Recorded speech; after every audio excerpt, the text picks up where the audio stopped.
20 years leading the industry with exceptional standards and formidable customer service. We present the manufacturers of BB Rum, Soca Rum, Red Cap Rum, Cask Rum, and the signature Belfast Estate Rum Punch. With island-wide distribution daily, Belfast Estate Limited has cemented its mark as the distributor of choice for products like Eldorado range of rums and creams, Kubali Bear, Corona Bear, Guinness, Root Boy drink, and of course, Sunblast juices, Thomas Snacks, Vitamalt, and Pine Hill juices. Call the office at 440-7032 or visit the distribution outlet at Jimmy Dominica. Follow on Facebook or Instagram at Belfast Estate. Belfast Estate Limited, your leading manufacturer and distributor of rums in Dominica. Mais c'est autre nouvelle qui nous pour confirmer pour nous savoir. Oui, confirmation pour l'élection commencer. Pour ça, allez à l'office élection en Liwan et mener au monde qui registre pour vote en même polling station et puis pour ça servir au témoin. Et là, on va venir mener au carte d'identité saoudien ou ni au déshabilité. Pas mêler. Il y a un officier qui est venu au tir pour information. Confirmation, c'est le 15 octobre 2025 et qu'a dit Yonani. Pour plus d'informations, qui est 617 9595. Et bien, suivre l'office élection à son média social. Pour ça, confirmer la même. Bryce and Company Limited. We manufacture high-quality roofing sheets, 24 gauge in different colors, also to customer specifications. That's right, whatever length you want. Aluminum seamless guttering. We also sell BRC mesh, steel rods in all sizes, breach caps, fencing wire and fencing poles. Free estimates for guttering, galvanized sheets, and fencing wire. Quality products at the lowest prices island-wide. Bryce and Company Limited, located at Canesville Industrial Site, Shed 1A, just before the Old Mill Cultural Center. Call us today at 617-2468 or 615-0178. Bryce and Company Limited, built for living, built for life.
All right, Dominic, I told him this is the block. We'll talk about it. We got the good news this morning that Dr. Irvin Andre was called to the Dominica bar. So he's part of the legal profession now in Dominica. He served as a judge in Canada for many years. I'm not sure he has made his transition from Canada to Dominica just yet. But this is welcoming news. Dr. Andre, lawyer for many years, and of course made it to be a judge in Canada now. He has been called to the bar in Dominica. I got a lot of calls this morning saying, yes, we're happy Dr. Andre is here with us.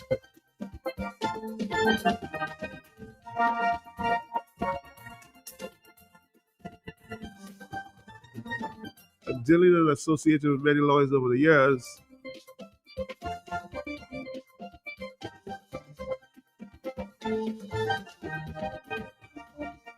I would say he's a big educator for sure.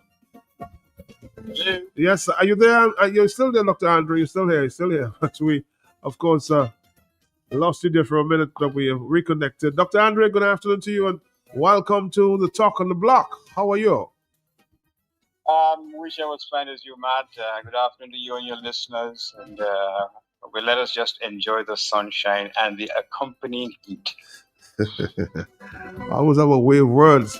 Dr. Andre, again, congratulations to you. We heard that you were called to the bar this morning. The Dominica bar, yeah. That is correct. It just shows that some of us are really slow learners because it took me 3 decades to be called. But all's well that ends well, Matt. Let's put it that way. You said 3 decades, but have you tried before, though? No. I was accepted. This is the third time I was accepted to do the course. Okay. But it's the first time that it was offered virtually. So I was able to retain to work full time, but to do the course full time too. So I'm 2 full times in one. How's that? Oh, that's been bright. But the fact that you're now as part of the legal profession in Dominica, how does it make you feel? Well, I certainly I feel that it's an unfinished piece of my work, my aspirations, my ambitions, and so on. I mean, I basically applied to study law in the Caribbean after my first degree at University of the West Indies. I was told they didn't provide funding for persons to become lawyers. Okay. Now my timing was a little off because the very next year, a member of the bar was given a full scholarship to study law. But it is what it is. Sometimes you never look back; you only look forward. So I basically took the first scholarship I was offered after I finished University of the West Indies. And as they say, the rest is history. Well, we want to say congratulations to you. What do you think? Are you retiring from Canada? Are you thinking of doing this very soon? I am on my last lap. Let's put it this way. And I don't intend to serve the full course because, quite frankly, life is a matter of possibilities. My life is a matter of setting ambitions, and life is a matter of pursuing your ambitions without apologies to anyone, and with every fiber of your being. So it seems to me that to the extent that life is a gift, then you have to be thankful for whatever gift you have, and you have to make the most of your gifts. I'm motivated, as you know, Matt, by the parable of the sowers, just as you. That is to say that if you've been given certain seeds to sow, you should sow them in as best terrain or soil as possible, so that you can make the fullest of the harvest. That, quite frankly, is your destiny. So that's simply how I look at it. Basically, go ahead. Yes, go ahead, Matt. Now, I'm saying, how soon do we expect you to be around Dominica? I mean, to see you leaving and breathing the fresh air on a daily basis. Good question, Matt. I can tell you I've been living and breathing the fresh air on a daily basis for a couple of weeks now, and I cannot get enough of it.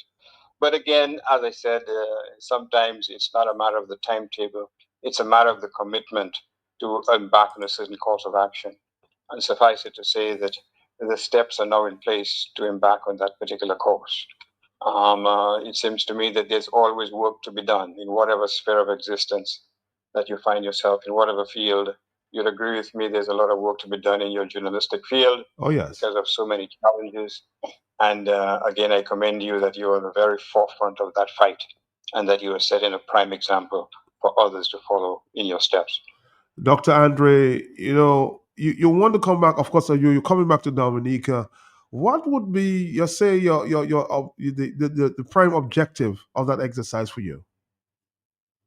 The prime objective is to serve in the fullest way possible the cause of governance, of democracy, of justice in Dominica. It seems to me that not just in Dominica, but in many other jurisdictions, persons of limited financial circumstances typically or invariably or disproportionately get the wrong end of the stick. And that is true of Dominica, quite frankly. You need no evidence from me to confirm that. And there are many lawyers here who are doing human service, pro bono work, who are challenging certain things which must be challenged. And it seems to me that work has to be carried on. And it seems to me that we should certainly bring as many resources to that fight as possible. And so if, or to the extent, God willing, that I can assist in that fight, I think I would have made, hopefully, others proud. That all is not lost in the state of Denmark. Oh, you have a way of words, doctor. But let me ask you another question. Will you be entering direct practice, private practice, when you come to Dominica, when you return home? Matt, who am I to exclude possibilities that may exist? I can tell you one thing. I worked certainly with the public service in Canada. I'm satisfied with my contribution there. But for me, life is always a project of moving on, taking on the next challenge. And if that, in fact, is the next challenge, I certainly hope I have the strength and will to take that challenge and to address it in a very adequate fashion. You hinted that you will be fighting the poor for the poor in Dominica. Is that one of your major objectives, fighting for justice in Dominica? Well, I think anyone concerned with the question of justice in Dominica and elsewhere has to be concerned in some form with the financially challenged, because they're the ones who are disproportionately arrested. They are the ones who are disproportionately kept in jail before trial. They are the ones who disproportionately lack the resources to retain counsel. And they're the ones who become what we may term the ritualistic scapegoats of the criminal justice system. That is a fight that is continuous. One hot day does not a summer make. Similarly, one case which may be won does not result in a total triumph in terms of bringing justice to those most in need. But any incredible lawyer, especially in the criminal sphere, has to undertake that as a primary project. Because you have to ask yourself, Matt, what is success? What is success in any particular field? If success is just a matter of filling every nook and cranny under your coconut fiber mattress with the monies you've made, then that is not an adequate measure of success. If you define success as assisting those in need, those who lack the resources to fully represent themselves, and you participate in the task, along with many other lawyers who have said, fight, I engaged in that task, then you would be able to go home and say, well, look, I've done my share, I'm doing my share, at least I'm making a difference in someone's lives. And that is, it seems to me, that is the essence of success. What's your preference in terms of law, criminal, civil? There are other aspects of the law that you may choose to go into. What's your preference? Good question. My background essentially is criminal law. I've done criminal law disproportionately throughout every sphere of my legal experience thus far, whether as a prosecutor, whether as a crown attorney, criminal justice lawyer, whether as a judge. But I have an interest in all the affairs of practice. Certainly, I think constitutional is integrally related to criminal law, because inevitably, in terms of criminal law, there are alleged breaches of somebody's rights. My view, quite frankly, based on what has transpired in Dominica in the last few years, is that there has been a multiplicity of breaches of the Dominica Constitution by state agents. Many of these, unfortunately, have gone unchallenged. That is most unfortunate. I've had occasion to speak to lawyers from different islands, and it's amazing the extent to which lawyers have challenged state action and prevailed. So that we in Dominica should not lag behind, quite frankly, although we don't have the resources, the financial resources that exist in some of the other islands. We certainly have the fortitude. We certainly have the intelligence on the ground.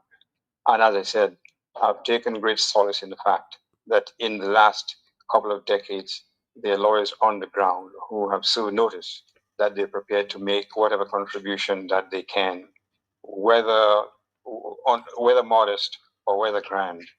Bear in mind that every journey begins with one small step. And remember the parable of the contributions you can make. When the poor man gives a penny, that's a huge contribution. When the rich person gives $1,000, that's a modest contribution. The fact of the matter is we all have a contribution to make, and we should make that contribution. Remember that saying that, look, when they came for Joe Blow, nobody went to his assistance. When they came for Jack or Jill, nobody came to help. But when they came for someone or you who stood aside looking, they were going to assist you. And that is a fate you want to avoid. And hopefully that is the trajectory of our history. Instead of being passive bystanders in the face of injustice, we play whatever role we can play. Some people can cook potatoes. Some people can season back a neck, and I hate to admit that I fall in that latter category, but we all can contribute in some fashion to the general scheme of things, to change what is transpiring, not just in Dominica, in the region, for example. I mean, just last night we were talking about Venezuela. We're talking about persons who were jailed and who were made to disappear because they had the audacity to oppose injustice in their own country. We talked about, for example, the leadership of that country going to court to strip legitimate persons born in that country, strip them of their. We haven't reached that stage, but we have seen actions or activities by the directorate which suggests a systemic move, not an isolated move, to basically punish, persecute persons whose only crime, so-called crime I should say, is to explore or to express their democratic right under our Constitution to support any political movement of their choice. It's not whether I agree with them or not. That is not the question. The question is, do they have the right to make a legitimate choice as to who they support? And in my respectful view, they do. And we should not just sit down and say, let me see, that type of thing. We still look for what you get and all that foolishness and so on. We should be past that stage at this juncture in our history, in this 47th year of Dominica's attainment of national and political independence. A question to you, Doctor. I mean, you're coming from the outside, looking in from outside the circle. What would you describe as maybe the biggest challenge facing our justice system? Well, look, the justice system, and bear in mind one thing, our judges are just as intelligent as judges in any other jurisdiction. Judges have to make decisions based on evidence and based on the cases presented by counsel, one way or the other. Judges do have a discretion to bring up, for example, a constitutional issue and an alleged breach of a constitutional right. Judges in my jurisdiction, where I've served for over 2 decades, they have the right, even if defense lawyers do not raise those issues, they have the right to raise these issues and to invite counsel to make arguments with respect to that issue. So there's no real reason why, for example, if there's an alleged breach of someone's constitutional right, even if defense counsel does not raise that issue, there's no right for it not to be raised by a judge. The challenge for us or for the legal profession as a whole is to ensure that in every possible case, every possible issue is raised and let the judge decide, and in the appropriate circumstances to appeal the decision of that judge. It is an integral part of the function of defense counsel or even the Crown, for example, to raise issues to secure a particular result. And if the issue is one which a lawyer may feel was wrongly decided, for that decision to be appealed. This is not a matter of any personal antagonism against any judge. It's just a matter of allowing the judicial process to take its. And it seems to me that we have a little more work to do to ensure that the judicial system or process takes its course on behalf of everybody. As simple as that. Let me just end that because we run out of time, Doctor. Sorry. But I think it's one question I need to ask you because it's been rumored. It has been rumored, and that's the best word I could use for the time, that Dr. Andre may himself be interested in a political career in Dominica as he retires from a judge. Yes, are you interested in politics, Doctor? Let's put it this way: there are persons who say that Andre has some motivation to take up the causes that he has taken. Well, they will look for motivation until the kingdom has come. They will look for motivation until the cows come home or until the chickens come home to roost. They will look and they will find no motive. It's not because you remain silent and I voice some opinion based on my knowledge of the law, based on my training and experience, that I have some motivation. And let me tell those critics, I do have a motivation. I am motivated because of a sense of what is right and what is wrong.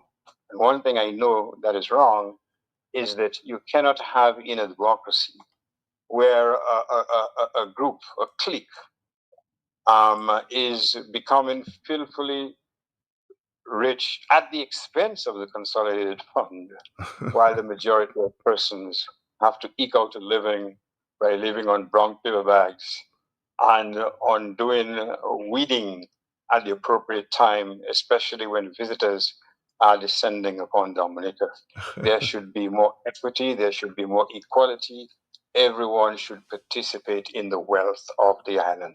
Yes, you're right, I'm motivated, and I stand by that. But you have not answered the question, Doctor. Do you have any do you have any political objectives? Matt, let me echo what I've heard you say over and over again.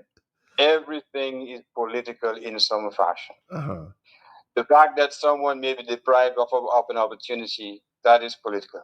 The fact that persons from the Public Works Department are deprived of benefits due to them, that is a political decision, because that decision was made because of a concern that they do not support the political directorate.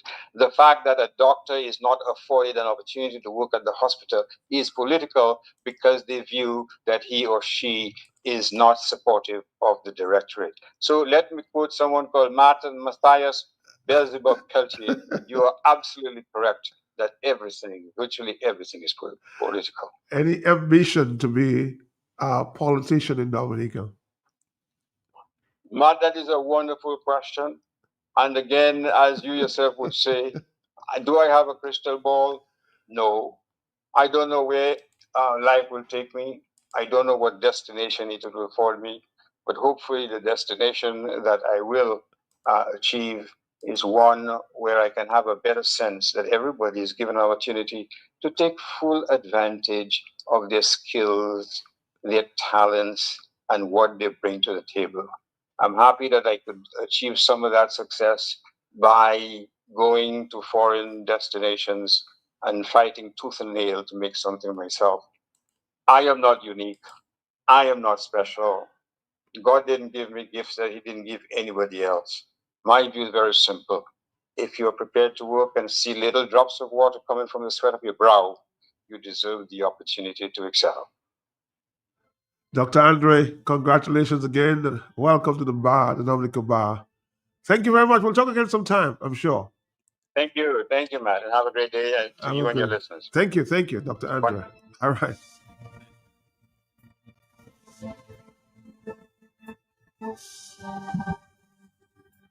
Very interesting, huh?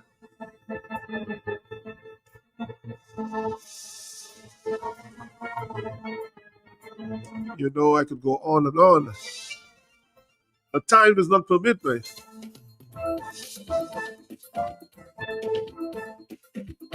So Dr. Andre is now a lawyer called to the bar in Dominica.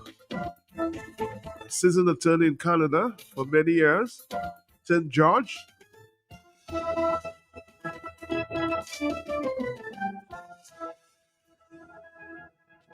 It has indicated that it's prepared to fight for the just cause.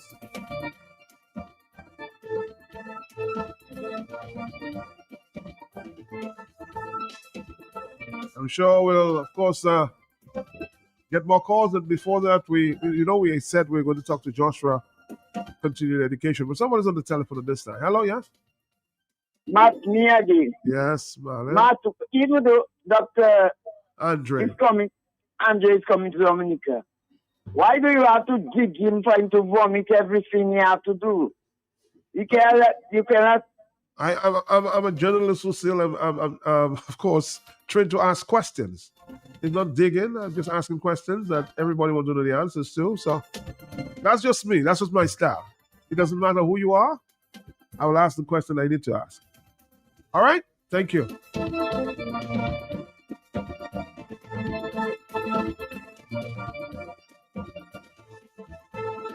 I find Dr. Andre quite capable of answering the questions. You don't have to jump in his defense.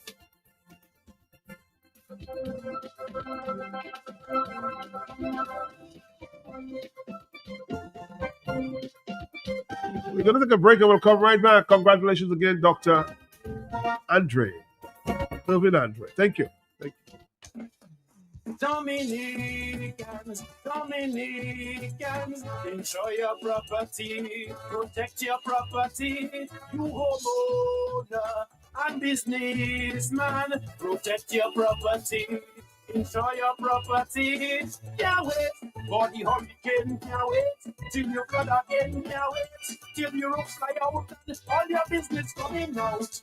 Remember, no insurance company will insure your property when a storm is approaching. Get ahead of the hurricane season. Insure with a company who gives you the assurance of payment for your valid claim. Come speak with us today at the New India Assurance Company Limited, upstairs AC Shillingford and Company Limited, 24 King George Street, Roseau. Bring along an up-to-date valuation from a qualified engineer and get insured today.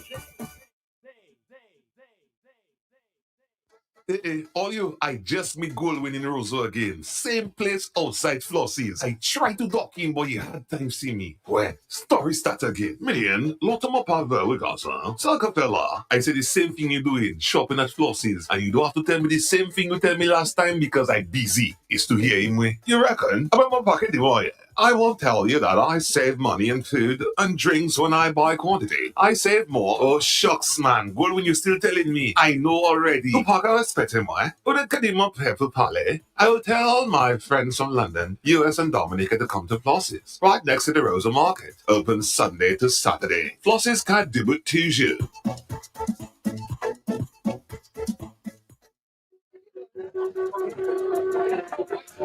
All right, let's take, before we take on Mr. Joshua Francis, let's take a few calls. Hello? I'm sorry. I know there are a few persons who want to congratulate Dr. Andre being called to the bar this morning.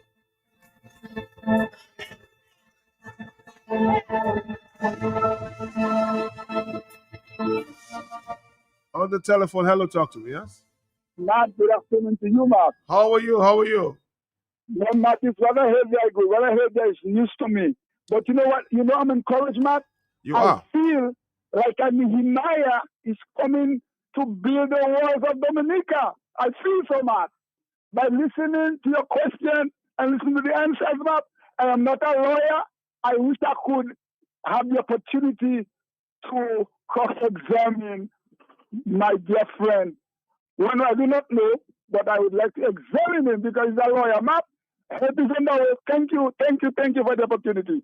Thank you. On the telephone, 449-3095, 96 and 97. These are the numbers to call before we get on with Mr. Joshua Francis in the afternoon. Hello, talk to me, yes. Good afternoon, Matt. How do you do? How you doing? Dear my brother, they always say, Mali number 1007, boom, briefly and fast. Give a man his flower when he alive. And we have two top journalists in Dominica, Matt Peltier and Curtis Matthew, right? And let me just say congratulations to Dr. Andre. I want to ask the Almighty Father to shower him, give him the strength, protect him, guide him, and for him to fight for his country and his people. Dr. Andre, Merry Christmas, Happy New Year, Happy birthday from all my heart. Congratulations and good morning to my darling Dodo, Honorable wise man from North, South, East, West. I'm Honorable. I'm Joshua Francis. I wish you all the best. My brother, fasten out your seatbelt. You might be going on a smooth ride today. You might be going on a rough ride.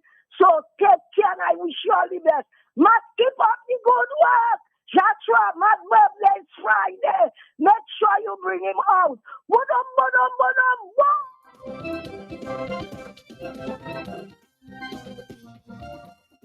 Somebody suggested, man, I want him to be a lawyer. When he starts his practice, I'm sure you'll know. Hello, talk to me, yes? Dr. Andre, let me just congratulate you highly, my brethren. Thanks for service to country, to humanity, here or elsewhere, wherever you are. I know your heart is in Dominica. You're a real patriot, my brethren. So congrats, and I'd really want to interact with you, engage with you. Just like a fellow they call Joshua Francis. He's a man I love to engage with. So you have company. I hope you and Josh can collaborate. And congratulations again, King. Blessings to you. Blessings to you too. Hello, talk to me on telephone. 143, yes. Good afternoon, Matt. Good afternoon to you. Let me place on record my congratulations to Dr. Andre, a man who's unabashed and unafraid to stand on the side of truth, justice, and righteousness, and a man who, at the pinnacle of his career, had decided to return home and to make his contribution. I hope that will motivate other lawyers who stand aside and are timid to speak out against injustice and to stand on the side of the poor and the oppressed. I hope that will motivate them and they will join the likes of Joshua Francis, who openly criticizes what is wrong and accepts what is right. So once again, we want to congratulate him, and he is a man with tremendous knowledge of the political landscape of Dominica, having written probably most books on political leaders and governance in Dominica. So we welcome him with that vast knowledge. We hope it will be used to bear on our decision-making process as a nation. Once again, congratulations. Thank you. Somebody says it's the best news Dominica has received in 20 years. Hello, talk to me, yes? Good morning. Good afternoon to you, yes? Talk on the block. Hey, good afternoon, Matt. That's Aaron from Lac Cousette.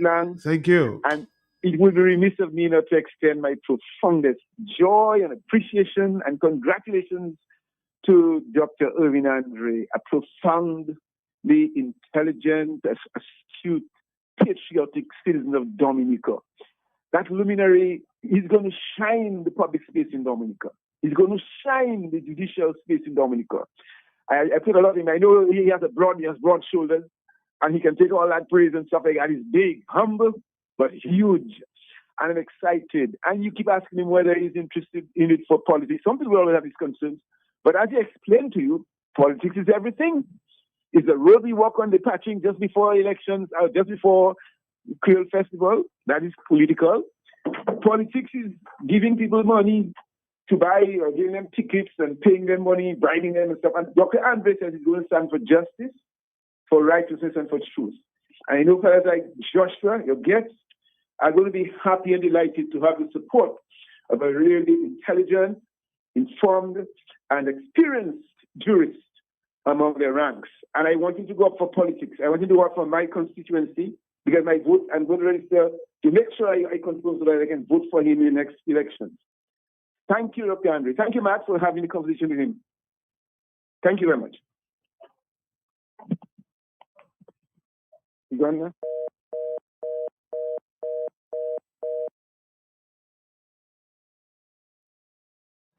I was called, allowed Dr. Andre to be, of course, called to the bar this morning. Congratulations to you. Well, I'm looking for Mr. Ronald Chance. I'll call you in a minute, okay? Hello, talk to me, yes. Huh? Yes, hello. Good afternoon, brethren. How you doing? Good. You know, I tried to call you this morning, but I'm glad I got in this afternoon because I heard the lion just woke. The lion wake up and some animal in the jungle tremble. You know, somebody tell you have political aspiration. This whole thing is political. So we tend to kind of make politics a small issue in our lives. Politics rule our lives. But one thing I want to say to Dr. Andre, he is a lion in the jungle, Matt, and his specialty right now is Commonwealth law. He's not coming from a lawyer who was trained in America, okay? So let the people know. His style of law is Commonwealth. That means Canada is a Commonwealth, Dominica is a Commonwealth, all the other former Commonwealth territories who have the same kind of law. So he's not into strange territory. And one thing I noticed that you were taking help trying to catch up with what he's telling you. That's why I sent you a text, tell you, read between the lines. He said he's on his last lap, but he have a mission, he have a cause to perform. And he went in and break it down for you. Dr. Andre, I don't have your specialty, and many people in the country don't have your specialty. But I want to say thanks for standing up, a man of your stature, because you are not afraid to speak. I've listened to you over the years, and you're not a coward. You don't stick your tail you nowhere. My brother, anything that people on the inside, outside can do, they should help when you make a call. When you sound the clarion call, people should gather. And I want to tell the people of Dominica, stop being so lazy and sit on your rusty, dusty, and letting one set of people do the work. Man, I've said it before. We tend to make our people suffer from burnout because you have one set of people leading the front and they turn around and where the people disappear. People must stand up and take charge. Like I sent you a text this morning and told you, because you had a free open mic. I don't know if you can give me 1 minute more. Let me explain to you what my text was. A gentleman called you when you had a conversation yesterday, and people were talking about China and China's idiosyncrasies and the future plans that a lot of us don't know about. Same time, after you had that show, and the man called you and said, everybody talking about China, and this, that, and the other. I'm not going to call his name, you know him, a former police. But later on in the afternoon, I heard a news where the people in France are protesting and getting a petition signed to get some Chinese from not being able to open a store because they bought a real high-end store in France, in Paris. And the Parisians don't want them there. They say they don't want their cheap, halfway made-up product, subpar product, because it's coming from a high-end store that they purchased, and they don't want to buy that nonsense. So now they're trying to shut them down, not being allowed them to do business. Some Chinese brand name, big department stores of China named Shang or something. And the people are fighting against it. My point is, people are standing up for anything that affects them. But if they don't like it, and they don't like it for their own personal reasons, say when America is standing for what affects America, and people are saying that the people of Dominica must stand up because more than enough has gone down in this country that people should stand up. But I made that point to show you something as small as a business opening in their neighborhood they don't want because they're accustomed to high quality, better prices, and whatnot. So they don't stay, they don't take anything, so to speak. Just lay down like a carpet and anybody come in and run you over, kick you around. And for that, I say big up to Dr. Andre because he tell you in many ways, he has a task to perform. He's on his last lap, and this is what he's doing. Then he's going to fade away into the sunset to his glory. My brother, thank you.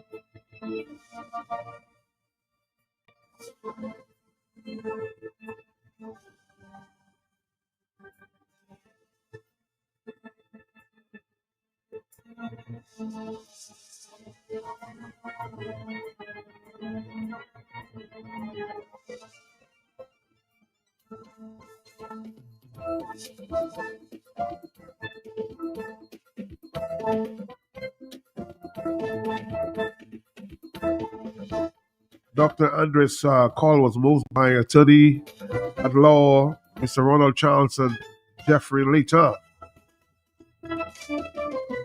Mr. Ronald Charles is on the telephone at this time. Good afternoon to you, sir. How are you doing? Good afternoon to you, Matt, and your many listeners. It has been a long time, Matt Peltier. Too long. You're running away. No, I'm not running away. There are times when a man has to, reflect on. Are you there, man? I'm right here with you. Oh, no, you hear me loud and clear. What I'm trying to say, man, there are times that you have to take a little retreat, and then you have to regroup, wheel, and come again. Well, tell me, you're one of the persons who moved that George Andre was called to the bar this morning. Your thoughts quickly. Yeah, okay, but yes, Dr. Irvin Andre called to the bar this morning. Together with me, we moved the call for Dr. Irvin Andre, that is Mr. Leiter, Jeffrey Leiter, and myself.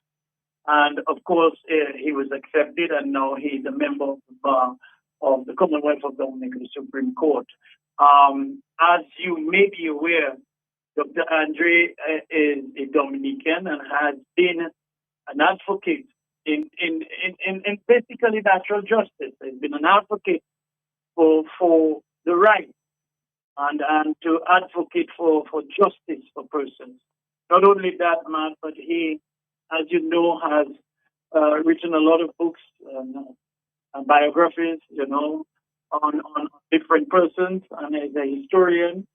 And I must say I've had the opportunity to work directly with Dr. Andre while he was on his internship. He was connected to my office, and my office has gained a lot from his experience, his interaction, his suggestion, and so forth, and I think Dominica by and large.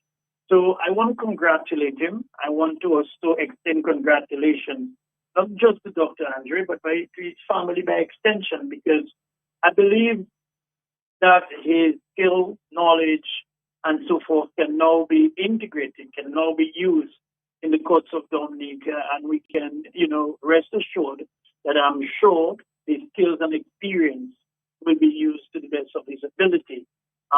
While he is in Dominica and when he, is working within the legal fraternity, I'm sure he will be an asset. More importantly, would be a mentor to a lot of us, especially the younger lawyers in Dominica. So, Matt, all in all, I'm happy to be part of this. I want to congratulate him again, congratulate his family. And I believe we just need to continue to understand that persons like Dr. Andre is an asset to Dominica by and large. And Matt, thank you for the opportunity, and God bless. All right, God bless you too. God bless you too. We're going to take a quick break, Dominica. We'll come back. Of course, Mr. Joshua Francis is in the house. All you, I just meet Goldwyn in Roseau again. Same place outside Flossie's. I tried to dock in, but he had time see me. Well, story start again. Million, lot of my power with us, huh? Saka fella, I said the same thing you doing, shopping at Flossie's, and you don't have to tell me the same thing you tell me last time because I'm busy. It's to hear him way. You reckon? About my pocket, boy. I won't tell you that I save money in food and drinks when I buy quantity. I save more. Oh, shucks, man. Well, when you're still telling me, I know already. To pack a spetting way, but it could even up here for Palais. I will tell all my friends from London, US and Dominica to come to Flossie's, right next to the Rosa Market. Open Sunday to Saturday. Flossie's can't do it to you. Danny, you hear the news from the electoral office, right? That we have to get confirmed. Get confirmed? Boy, so long I do that. Years after I make first communion. But not that I talking about. Is getting your name on the new voters list in accordance with the Registration of Electors Act 2025. Go to the confirmation center in your constituency. Bring along a witness who must be a registered voter in the polling district. Walk with a valid government-issued ID. And what about my granduncle now who cannot leave the house? Don't worry, man. An enrollment officer will check him to conduct the process. Confirmation runs from October 2025. Confirmation hotline 617-9595. Follow Dominica Electoral Office on social media platforms. Bryce and Company Limited.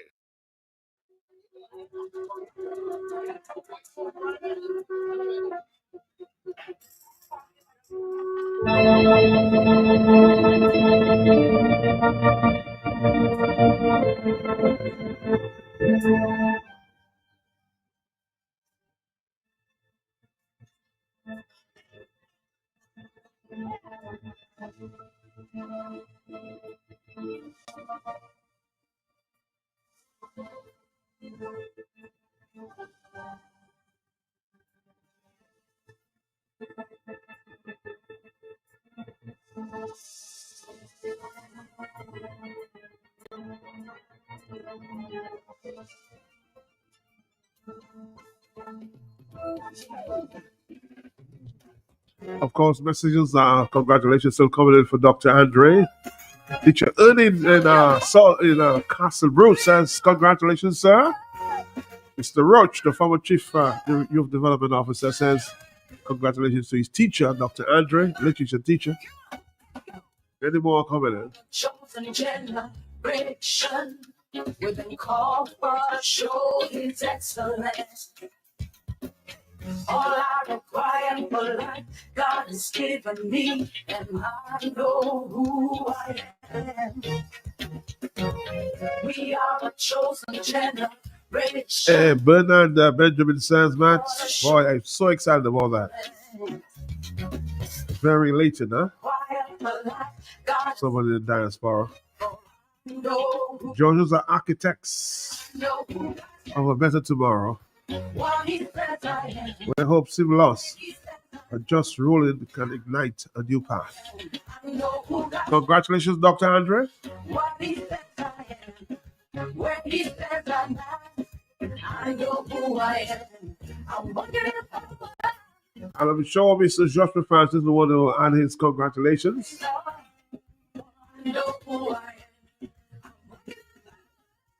Mr. Joshua Francis, good afternoon to you, sir. How you doing? Bonjour, Matt. Bonjour. Bonjour, monsieur. Comment ça va? Ça va bien. Ça va bien. That's French. Ouais, nous ne pouvons parler un petit patois, si même ça. Oui. Patois, pas tellement bien, mais nous ne pouvons try quelque chose. Bon. Matt, oublie mais passez-moi patois. Obligé. Ou quoi quoi? Bon, ça parle de langue, maman, ça langue. Ou ça parle patois, puis mais passez-moi. What is ça?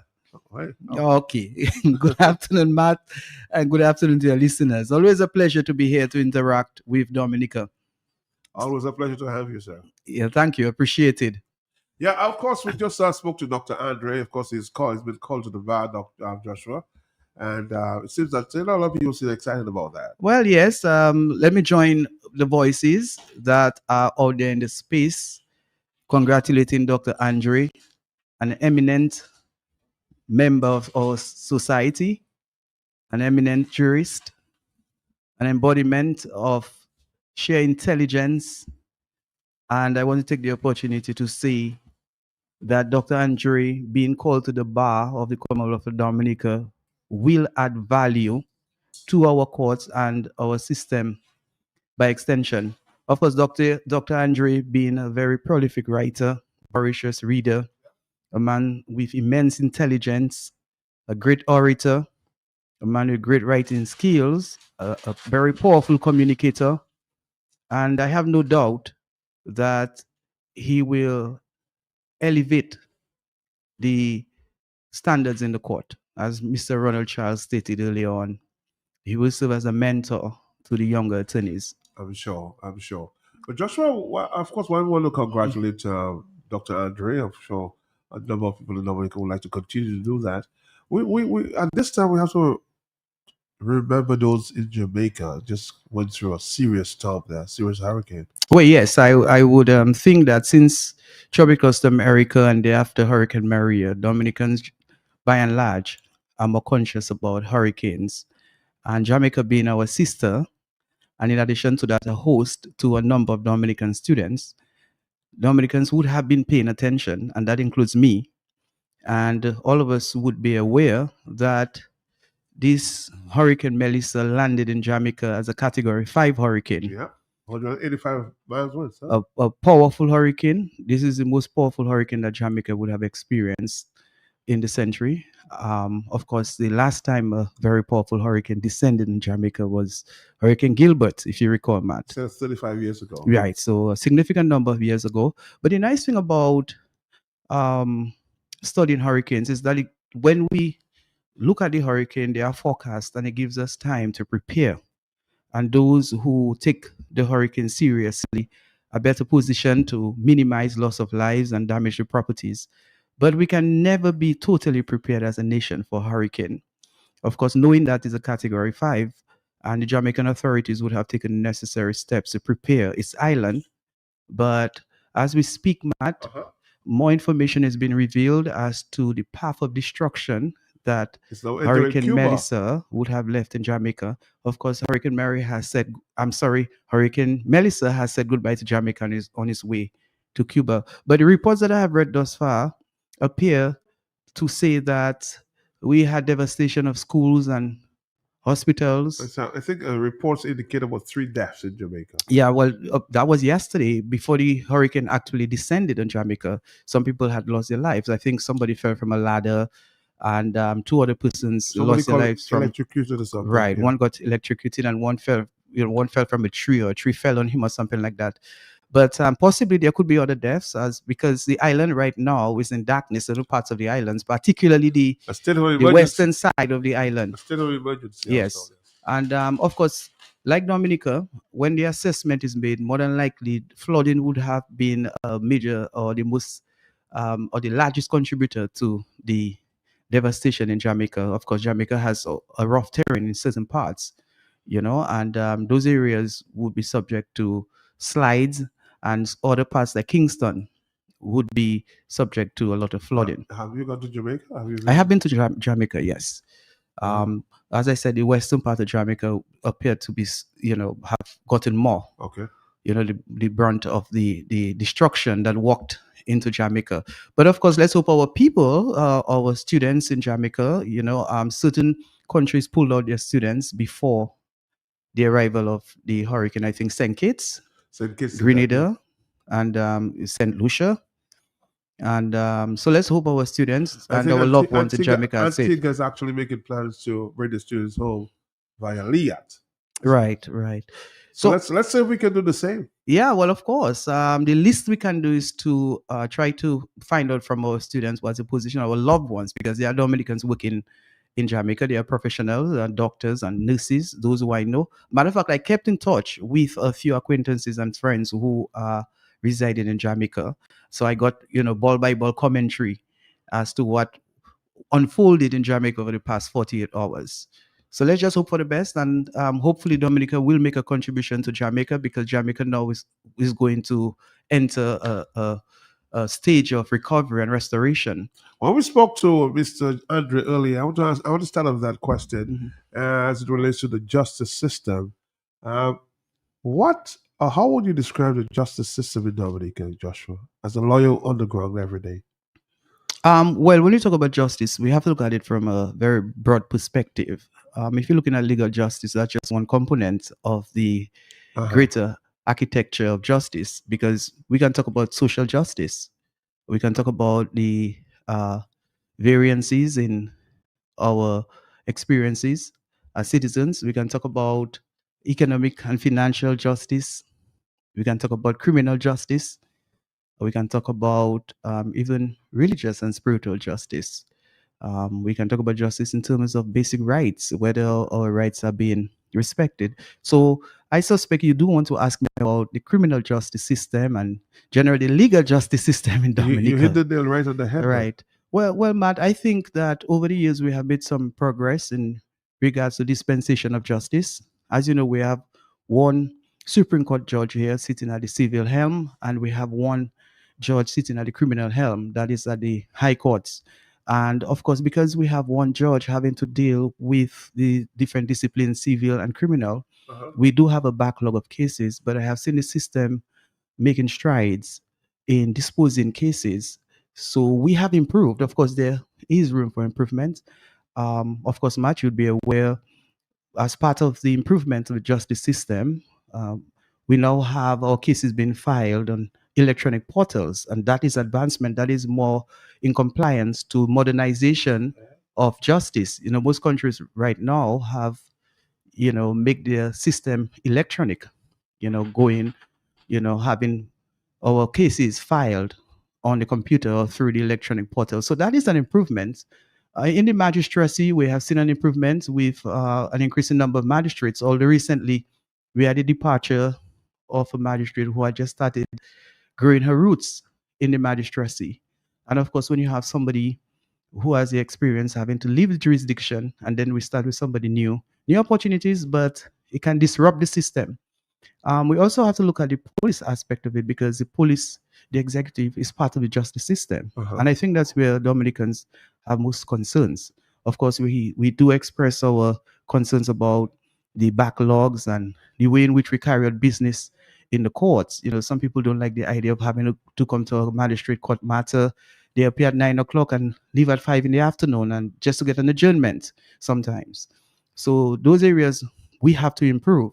But I think from where I sit and I stand, listening to Dominicans, they continue to express deep concerns about the operations of the Dominica police force. I think that generally people have lost confidence in the police force, and in recent times, we have seen the manifestation of some police themselves dabbling with criminal activities. Some police being accused. Dabbling in criminal activities. Yeah, I mean, I think it's 3 officers who have been arrested this year for allegedly being in possession of drugs and ammunition. And in some cases, there were confessions and admissions. So when we have those type of things happening in the police force, we have that rot and decay getting bigger and deeper. Naturally, people will lose confidence in the system. And furthermore, there are allegations that certain police officers who are at the helm right now, operating at the higher echelon of the police force, have also been involved in dirty activities and worse, criminal activities. And one would believe that when we are accused of being criminals, the list is to stay stagnant in our profession and not be promoted. So generally, all in all, I believe, as far as the justice system is concerned, legal justice system, that would be the greatest concern of Dominicans. Let's, of course, we plan to get back to the confirmation process, Joshua. We want to educate Dominicans as to, what is going on here. You just said you had the opportunity to confirm maybe last week, is that? Yeah, that's it. I went through the process last Friday, Matt. I think when I last spoke with you, which was on Monday, I did talk about my experience as far as filling Form 31 and taking note of what was being, inputted into the computer system, because of course there's a software system, and the information that one puts on the Form 31 is then transferred or put into the computer software system. There are a few differences to what is on the form versus what is put on the computer. But would you say, though, based on comments that came from the commissioners, Wade James and Mr. Hillary Shrill, for that this electoral office, the commission, they were simply not ready? Do you think they are ready now? Well, again, when we make that comment, we have to provide support. Wayne and Hillary Shillingford would be in a better position than the public in determining whether the commission was ready or not. From my experience, clearly, I took note of what Mr. Commissioner Wayne James had spoken about, in that on the form has a section saying current address. And the question is, why would that form require current address? Because it's a confirmation process. meaning that we are to go out and verify our name, our polling station, polling district, and our address. And therefore, the form ought to capture the address which is on the voters list, which was adopted and ratified in May of 2025. But my understanding is that it was an error and it will be corrected. But more so and more significantly is that the information which is on Form 31 is placed on the software. They're different. So where you have current address on the Form 31, it's different to what is placed on the computer. So on the computer, it captures the address that you would have on the voters list. Let me just ask you a question, Joshua. Yeah. With all this confirmation process going on there, would you be surprised if Prime Minister Skerrit calls an election? Well, I would not be surprised. I mean, politics involves strategy. It involves planning and logics. And the Prime Minister is surrounded by political advisors. And just as in 2022, the Prime Minister's advisors felt it was a good opportunity to call a snap election given the circumstances of the opposition. And therefore, within the next few weeks or few months, the Prime Minister and his advisors are of the same opinion that they should call an election in 2025 or 2026. The Constitution of Dominica allows the Prime Minister to advise the President of Dominica to dissolve the House and call an election. Would you think that would be fair, though? Well, Matt, we are dealing with a Prime Minister and a government that do not always pay attention to what is fair. Because if we're talking about fairness, we would be having a re-registration process taking place in Dominica right now, not a confirmation process. Because what we attempted to do from the opposition point of view was to get the government to adopt a re-registration process to clean the voters list, to start new and fresh. But this government likes dirt. And that is part of the DNA of the Dominican Labour Party. It appears they don't like cleanliness. They like nastiness. They do nasty things. They play dirty. They play tricky. So if you're serious, you would start the process all over Well, again? yes. And that is why Dominicans need to really be serious and honest about the definition of what is clean and dirty. The government, of course, sitting on the Labour Party naturally would take decisions which is in the interest of the Dominican Labour Party. First and foremost, the ideal situation would be for a government to put the people before a party, but that's not what we have here. We have a government that puts politics first and then the people. So the process that we're having right now is really out of political strategy more than in the interest of Dominica as far as having a clean voters list and having a level playing field.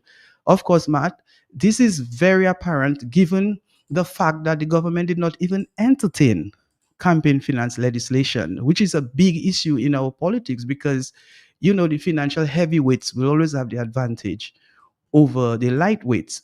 And the Labour Party has been able to raise funds and there's no transparency and no accountability. And as long as the Labour Party is able to get those funds and the opposition isn't, then that's an unfair advantage already that the Dominican Labour Party has. Hence, the reason why it's important that we continue to be vigilant with this confirmation process, because we have seen dirty, and if we are not careful, dirty will continue. And at the end of the day, it can disadvantage the opposition. Already, there is a main concern about the absence or the failure or the reversal of the SRO allowing ordinary Dominicans to use their birth certificate with an affidavit and a passport size picture to confirm. But do you think that concern is valid, though? It is a very valid concern because what it can do is to disenfranchise people. And that was one of the most assertive points that the Dominican Labour Party used to justify confirmation versus re-registration, because their argument was that if we went through a re-registration process, it would disenfranchise Dominicans in the diaspora, because a re-registration process would mean that a person wanting to be on the voters list would have to be 3 months, spend at least 3 months in Dominica. And they figure out if we start with a registration process, that a lot of people will not be qualified to register. And as such, people will be disenfranchised. Yeah, it is now. And their concern was about people, Dominicans in the diaspora, because the old laws did say that as long as your name is on the voters list, that you are entitled to vote. And they felt that they had to protect their supporters in the diaspora, because the role that these supporters play in every election for the past 5 elections. They are brought in here in droves to take care of the numbers. Where the Dominican Labour Party feel they were lacking in numbers in certain constituencies, they simply went out there and bought a few voters and brought them in. So they felt that if they have a re-registration process, that would deny them that opportunity, and therefore they supported the confirmation process. And now that we have the confirmation process, they seem to be disregarding the indigent Dominicans, the poor Dominicans who do not have an ID and may not be able to afford to get a passport. But what do you think Dominicans would stand if the Prime Minister decides to call an election? I think generally that would be one of the reasons that would support a change of government, why we need a change of government, because clearly I think more Dominicans would come to realize that this Labour Party government is not and has not been acting in their best interest. And but honestly, from a strategic point of view, Matt, I just don't see the Prime Minister calling an election within the next few weeks. It is possible, legally he can do it, but from a political strategic point of view, I just don't see it happening. You don't see it happening? No, I don't see it happening. No, I mean, if I'm the Prime Minister's advisor, I would take into consideration that we have the construction of the international airport, which we really need to address as an opposition, because somehow the Dominican Labour Party thinks that the construction of the international airport is a powerful platform on which they can use to convince Dominicans to give them another term. It's an ace card. It's not an ace card, Matt.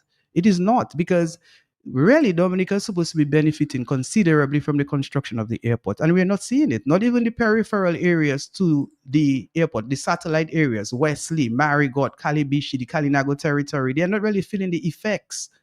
They're not feeling the spill over from the construction of the airport. And if these peripheral territories are not enjoying or benefiting from the construction of the airport, it's not when the airport is completed that they will, because we need to understand that upon completion of the airport, which I hope is completed, that is not an automatic, as we say, fait accompli, that all of us are going to benefit. You're not optimistic at all?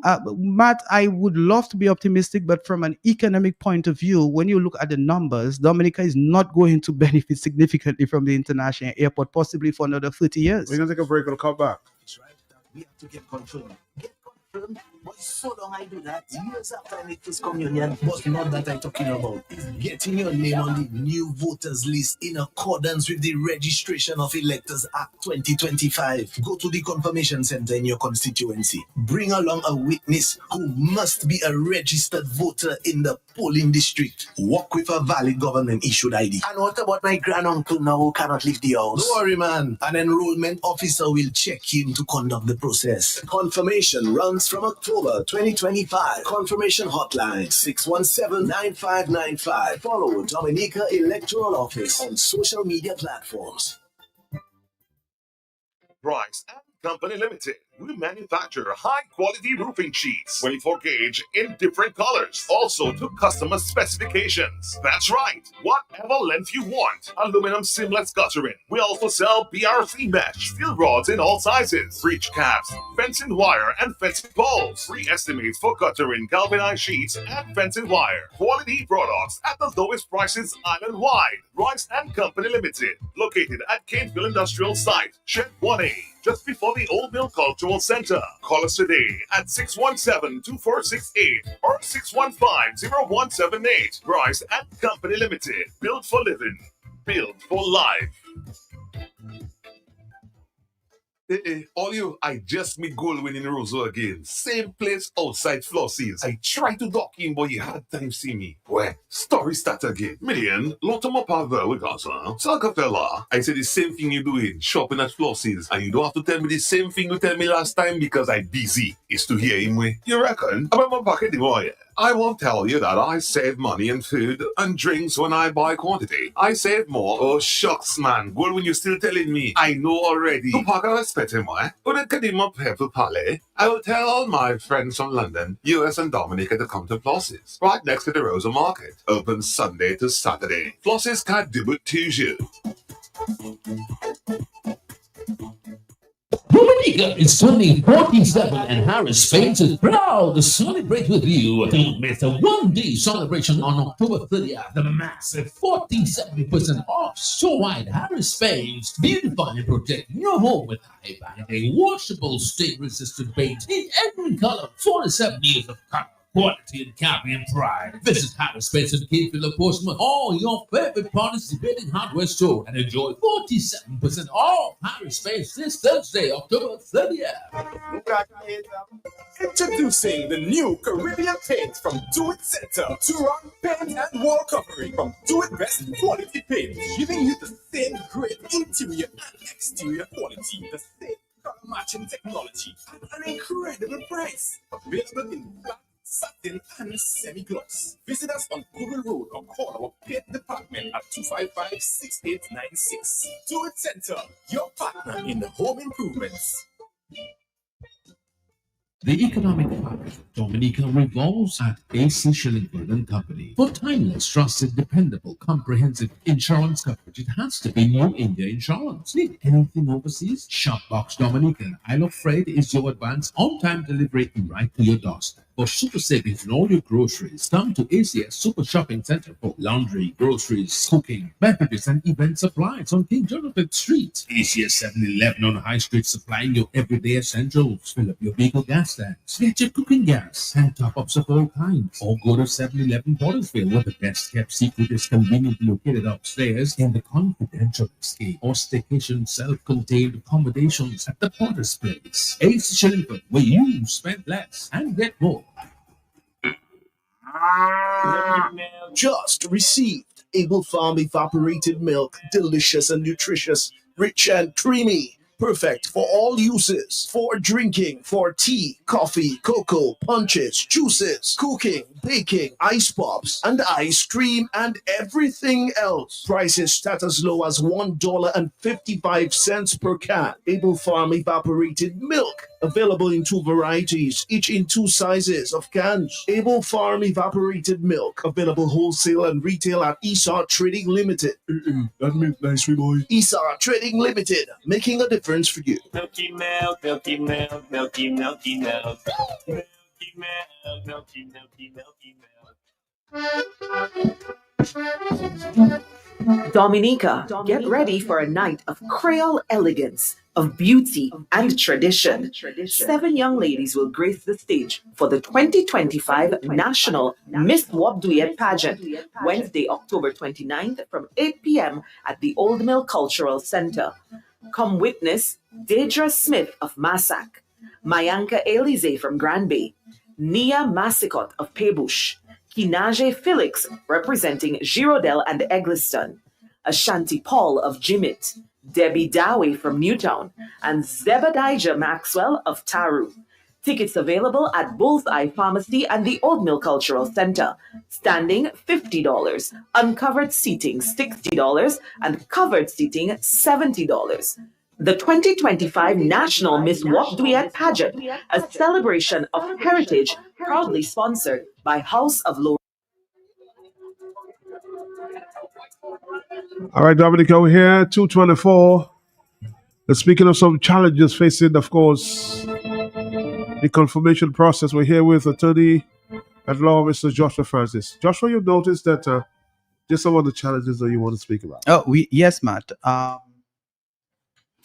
As I said, I had a conversation with the chief elections officer, with the chairman of the Electoral Commission, and with a few enrollment officers. And one of the concerns that I raised with every entity and individual who I spoke with concerning the confirmation process is that names are being changed without due process of law. So, for example, as I explained to you last week or earlier this week, Matt, if your name is different, the name which you bear on an ID, whether a passport or social security card or birth certificate, is different to the name on the voters list. There are laws which explains or outlines what needs to be done for that name to be changed. I don't think that an enrollment officer has the legal capacity and authorities to simply just change the name in the confirmation process. So, for example, if your name is as it is, Matt, and on the voters list has Matthias, and all your ID says Matt, the enrollment officer really must allow you to do an affidavit of identity to say that Matt and Matthias would be the same person, and not be able to just simply change the name. And those documents, such as an affidavit of identity, should also be uploaded on the software system to support the change of name, because remember, it's a confirmation process. It's not a variation process. Confirmation means that you are going there to confirm what has or is in existence. So if you want to vary the name, then the enrollment officer is supposed to direct or instruct that voter to take the necessary steps to capture the change, if you get what I'm saying. Yeah, so what are the other challenges that you think? Well, you heard it from the public. People are concerned about the appearance of bias. Yes, we are very political in the country. Do you think there is? I think there are legitimate concerns. I mean, it's a small society. We know who are staunch labor rights and staunch UWPites. As we say, you are Poto labor rights and Poto UWPites. So if you go into a confirmation center, well, you say labor rights have been told. Yeah, exactly. Is that a fact, though? Well, I cannot speak for every confirmation center, so I'm not going to say it's a fact for every confirmation center. But if what people are reporting is true, then that's a legitimate concern, because obviously, if you have Poto labor rights who have shown the tendency to do corrupt things to advantage their party, they will do the same in the confirmation process. So on paper, we do have certain procedures that must be employed, but in the actual execution of what is on paper, if we do not have people of integrity and people who are blinded by politics, they can facilitate corruption. Therefore, it is the public to continue to be vigilant. Of course, we'll get an opportunity to know for sure whether the process is corrupt or not when the confirmation is over, and we can compare the old voters list to the new voters list. Somebody's asking the question. Our question to Josh: is he concerned that quite a number of persons will not take part in the electoral process? What is the best solution? Well, that, you see, again, that is the responsibility of the politicians to motivate supporters to go out to confirm. Do you think, as a politician, an opposition politician, that enough has been done on the ground to motivate voters? Well, from what I understand, there are certain members of the main opposition party, the United Workers' Party, on the ground, encouraging people to go out to confirm. I have heard Dr. Fontaine myself appealing to the public to go out there to confirm. Now, I heard Dr. Fontaine saying to the public, look, we have the concerns, we have captured the concerns, and we're expressing those concerns to the appropriate authorities about the confirmation process. But whilst we address those concerns, please go out to get confirmed. And I think that's the right approach. So I would lend support to that type of approach in asking the public to go out to confirm, because if you do not confirm and you miss the opportunity, and then you still do not register, because the confirmation process upon completion, if you don't confirm, it means that your name would be removed. Your name would not appear on the new voters list. And I would think in such a situation, you would still have the opportunity to re-register.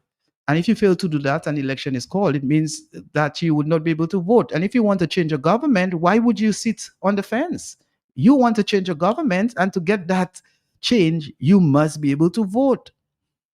And for you to be able to vote, your name has to be on the voters list. So that is why it's important. I'm taking this opportunity this afternoon. I guess I want to ask you a direct question, Joshua. Do you think the opposition, not only the United Workers' Party, other opposition members within their own parties are doing enough? No, I don't think so, Matt. I don't think so. Matt, as I told you, first of all, politicking in Dominica is very, very demanding. And I commend all those who are involved in opposition politics, because we are looking at politicians who are not as financially blessed as members and politicians in the Dominica Labour Party. You're looking at persons who are being victimized. In some cases, persons who are unemployed, but nonetheless, they have taken up the devotion to act for and on behalf of Dominica. And because of their financial constraints and challenges, they are out there hustling to make a bread. So that limits their availability to be on the ground. So whilst that may be true, I do admit that more can be done. So in my case, as an example, I have decided to elevate my presence in certain constituencies. And in so doing, I have been speaking to a few leaders about forming groups to comb different polling districts in respective constituencies by going out into the homes, meeting people on the ground, finding out whether they have been confirmed. If they have not been confirmed, to go out to get confirmed. And of course, those groups are supposed to work with the voters list. Right. And in so doing, to conduct a survey in determining who has an ID and who doesn't have an ID, because that's the only way you will find out who does not have a passport, a social security card, or driver's license. I mean, we have been talking about it, but nobody has presented figures. For you to get the figure, you have to do the work. So you must go on the ground, go into the homes, find out who your supporters, whether they have confirmed or not. If they have not confirmed, encourage them to get confirmed. If they cannot get confirmed because they don't have an ID, then you tally, you record the numbers, you sit down, you analyze them. If it's 10 people in Kings Hill, you say, okay, these are 10 people, 10 supporters, or 10 likely supporters. They cannot get confirmed because they don't have an ID. The next question is, are you in a position to assist those 10 persons? And if you do not have the financial resource at your disposal, then you go out and you could respond to assist them. So that's one of the strategies. Well, you said earlier, and I took note of that. Yeah. That it is a financial game right now. It's very transactional. When you went up in 2014, Joshua, you didn't have the kind of backing in terms of finance that you had. So what made the difference there? Matt, I had will and drive, and that is very important. Are you saying these politicians they don't have that? Some politicians do not have it, Matt. They're not prepared to go into the terrain to do the work. Speaking or talking is not enough. You have to go on the ground and meet with the people. And sometimes you have to leave early in the morning and return late at night. This is hard work, especially going up against a party that is well financially oiled, a party that appears to be well structured in certain constituencies, a party that keeps bribing the people of Dominica, a party that keeps using trickery and deception to win hearts and souls. So you going up against that, you have to put the equal or even greater effort because you're at a disadvantage. You're an underdog. So you have to sweat and toil. So if you want to be a parliamentary representative, especially in the opposition, you have to know your constituency. You have to go through your voters list. You have to go and get to know who your constituents are. It's just like in business, know your customer. In politics, know your voters, know your people. So you have to go on the ground, meet with the people, speak with them, find out who has been confirmed, who has not been confirmed, and take the necessary steps to ensure that they are confirmed. And of course, whilst you're doing that, you take note of who's unregistered to vote, find out who are the 17-year-olds, the 18-year-olds, and 19-year-olds. Which might include some finance as well. If you're on the ground. Well, Matt, I believe that if a leader takes that posture, he goes out there, he starts doing the work, he will attract finance. Because I'm using myself as an example. In 2014, with my team, when we started going on the ground, we worked with books and pens. We took note of names. We took telephone numbers. We took concerns of the people. We did not just go once. We went twice, thrice. I walked into certain houses 4 or 5 times within 8 months. And in some cases, there were people, Matt, who had no interest in politics. I remember this 76-year-old man who had never registered to vote. And when I went into his home, he fell in love with Joshua Francis. And all of a sudden, he wanted to get registered to vote. And I had several people like that in the constituency of Roseau South. I had ladies and men who had never registered to vote. They were not interested. But after speaking with me and my team, they had interest and they ensured they registered to vote. The boys on the blocks, a lot of them had no interest in politics. But because I went on the ground over and over and I spoke with them, they were eventually persuaded to get involved in the political process, got registered to vote, and of course, I got their support. What changed in 2019? Well, Matt, that's another story. I think I've mentioned that on public record. Several things changed. Joshua wasn't the same person, the same image in the eyes of many people, because as you know, I got embroiled in a public scandal. So some people use that as a reason. They say Joshua is stained, and of course the opponents of Joshua Francis used those tools very well to try to persuade people not to support me. Of course, the party on which I stood, the platform on which I stood, made certain errors. And I did not work as hard in 2019 as 2014. I spent more time in other constituencies trying to help other candidates. In retrospect, if I had to do it again, I would have spent more time in Rosa South, because I took it for granted that Joshua Francis became a household name. And my work spoke for itself, because, man, I did work in the constituency. So I caused things to happen. Lessons learned. Lessons learned. Matt, if you want people to follow you, you have to give people reasons to follow you. Because right now we have a lot of Dominicans saying, you know, I'm fatigued. You know, I'm politically fatigued with the Dominican Labour Party. I mean, I'm just exhausted. I want to change. But when they look on the other side, they have concerns. They say, but wait a minute, I want to support these guys, but these guys are not supporting themselves because they're divided. You have splinter groups. You know, you have contradictions. You know, they don't look cohesive. They don't look uniform. They're not singing the same song. Right. So, you know, people have different reasons. Some are legitimate and some are not. People are looking for excuses sometimes not to join opposition forces. And of course, you have to compound that reality with other realities. There are still a lot of Dominicans in fear that should they appear to support the opposition, they'll be victimized. But nonetheless, Matt, I believe that we can counteract those things by hard work. You still believe it can happen? It can happen. Much, you know, the beauty about a human being is that he can change his mind within seconds. This thing about a Liberite will never become a UWPite, or UWPite will never become a Liberite is untrue. Matt, you have seen certain elements who were in the fold and houses of the United Workers' Party, and now they have Labour. And you have also seen some Liberite, not as many, joining the opposition forces. But from a logical point of view, it makes more sense for people in the opposition to go to Labour, because some people are tired. I mean, who wants to support an opposition for 20 years, 25 years? You would have lost, and then your party is not showing, or the opposition is not showing that it's going to win the next general election. You need to survive. You have to take care of your child. So here comes the Labour Party agents and say to you, look, boss, for the last 25 years, you have been on the sideline. You're struggling. You're not able to pay your mortgage. I can see that you're unhappy. Your boss is broken. You cannot be on the road. Your car is broken. I can offer you. I can bring you to meet the big man. I can bring you to meet this big lady. We can help you. Look 10, look 20. From a logical point of view, it would make sense for a man in that situation wanting to take care of himself and his family to go and join the Dominican Labour Party, and sometimes, of course, compromising his integrity. So it can happen. Likewise, a man who has been in the Dominican Labour Party for all these years, for some reason or the other, he decides he no longer wants to support the party. You have to give him reason. Go and get him. But we have to start at home. We have to get those who are discouraged, those who fell out from the opposition force for whatever reason. Go and get them. The past pile reps of the United Workers' Party, the past candidates, the past caretakers. That's where we have to start. We have to come together and to put our differences aside, come as a cohesive force, and to echo the call all over the island and start this crusade of Dominicans demanding a change in government. All right, so let's just say, for example, the young people who have supported the Labour Party for the past, they were born in 2000, and that's the only government they know. What would be your advice to them to change their mind? That's the only government they know. Economics, Matt.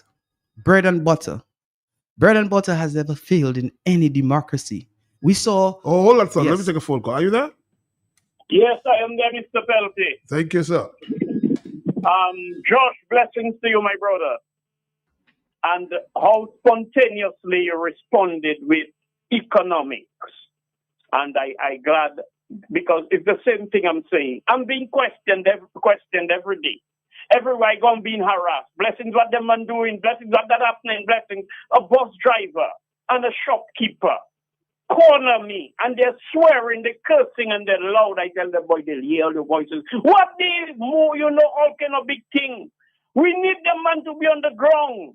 Now is the time to try to remove the man. And we don't hear nothing. I am not a member of UWP. Well, last Jesus, I'm not UWP. I'm not Freedom, maybe APP. How they say it? Why is it DPP? Why the political party Joshua name? UPP. Oh, UPP. Anyway, I stopped peeping in bed, but I think I want to start again. Do not peep in bed. Don't peep under the mango tree. Okay, Joshua Francis. Let me say something. And I hear Joshua saying that. It's hard work. It's nasty work. You do not have passport selling. All passports, and they're using the money they make from it to whip us, to bribe us, to trick us.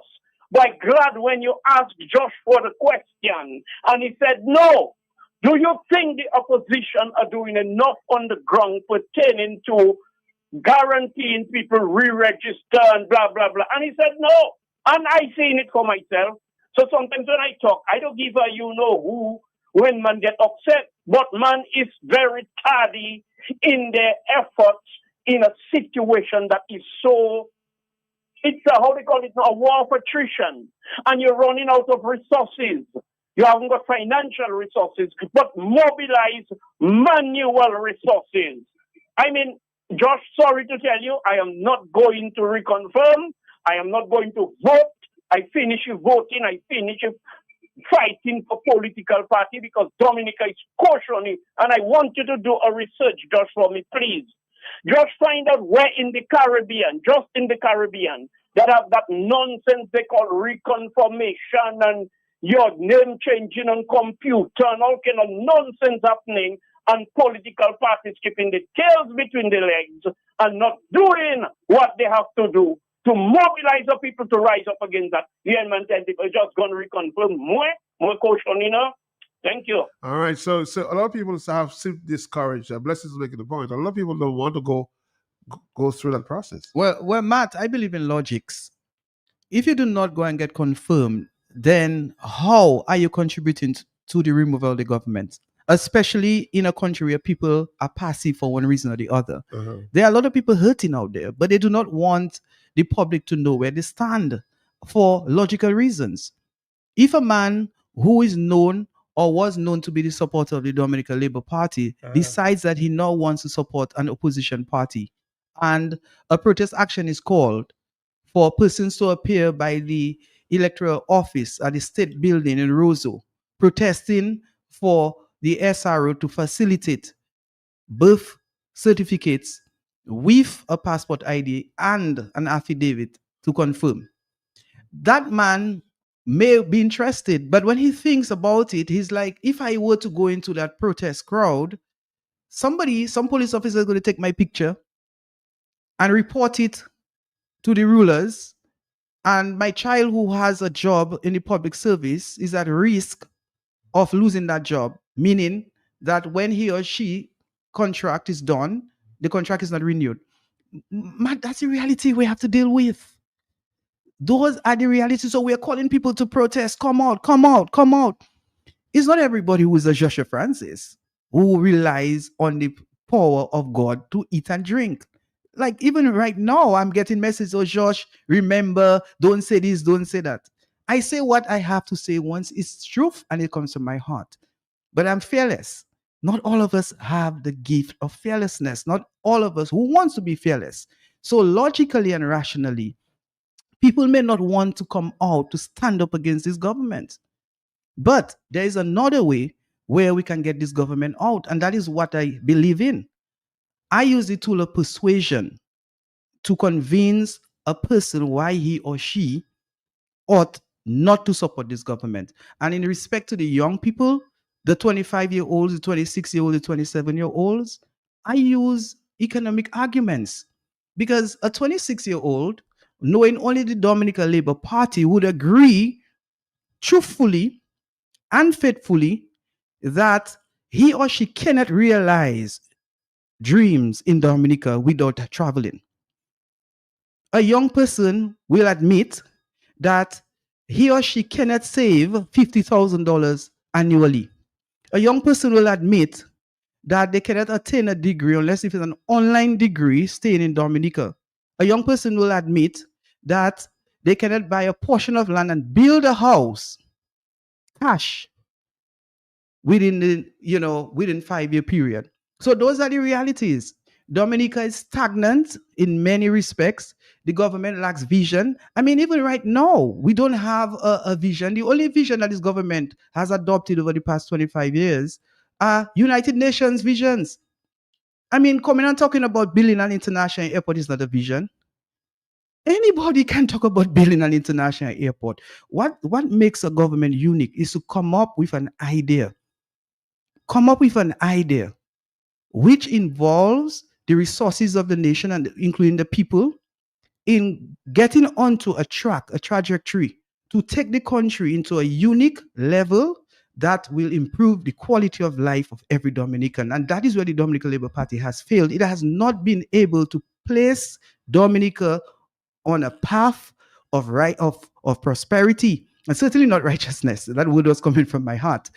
And that is where we in the opposition now have to provide an alternative to show Dominica, look, we have ideas. Like in my case, Matt, I honestly believe that Dominica has the potential not just to be the nature island of the Caribbean, but to be the nature island of the world.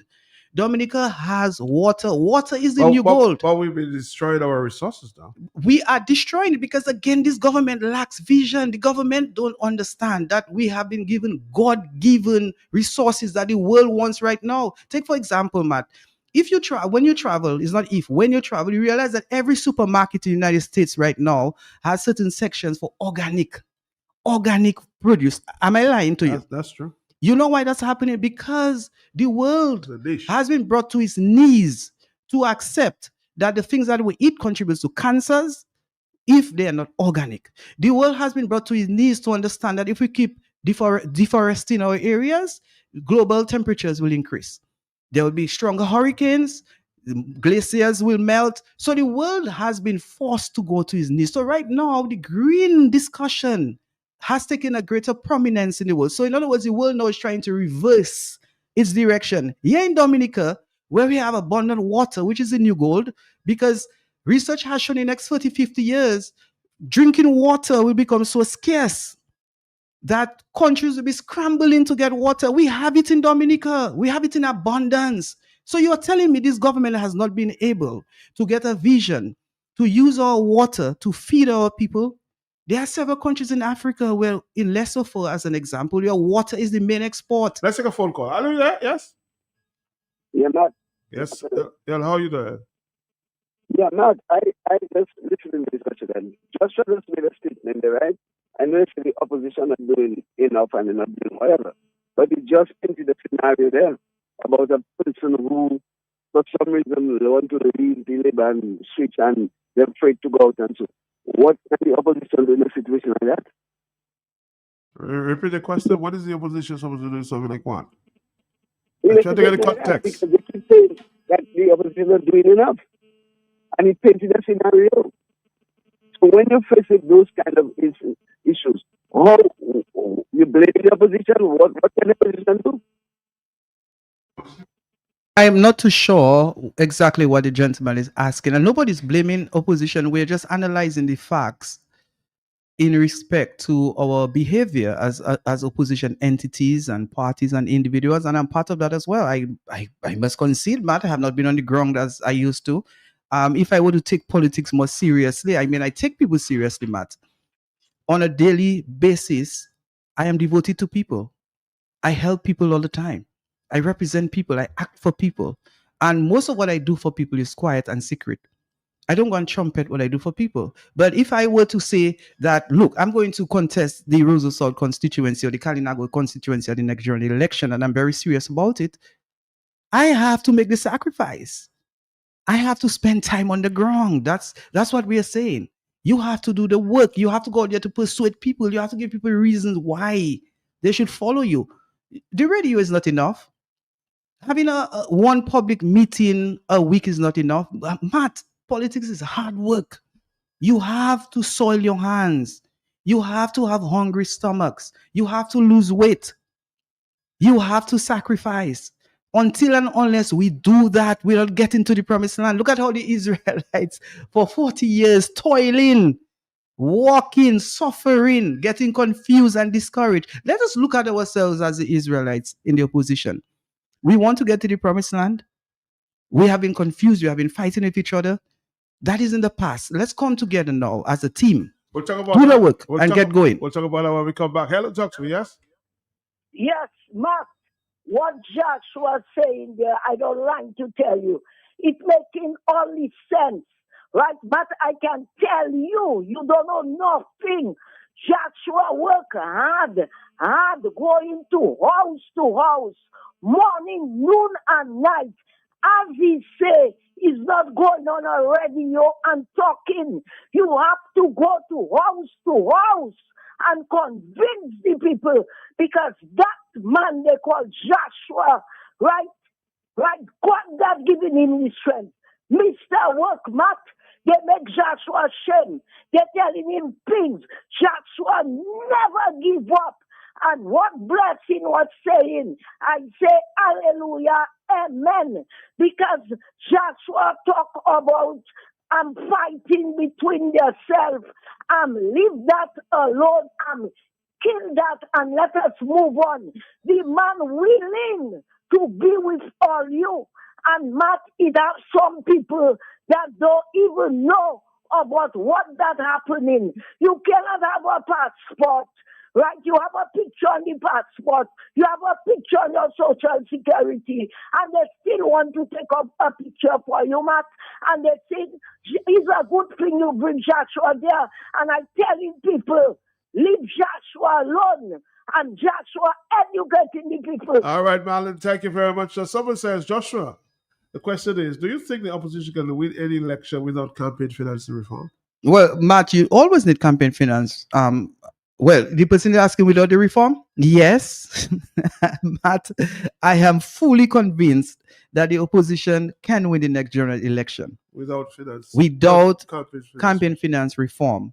The thing about it is that money plays a very, very important role in politics. Right. And it's not just in Dominica. We see that the democracies of the world have allowed politics to become transactional. So big money has the advantage to win an election. But we have also seen the power of the people. And the power of the people is free. You don't have to pay for it, but you have to win people. And how do you do that?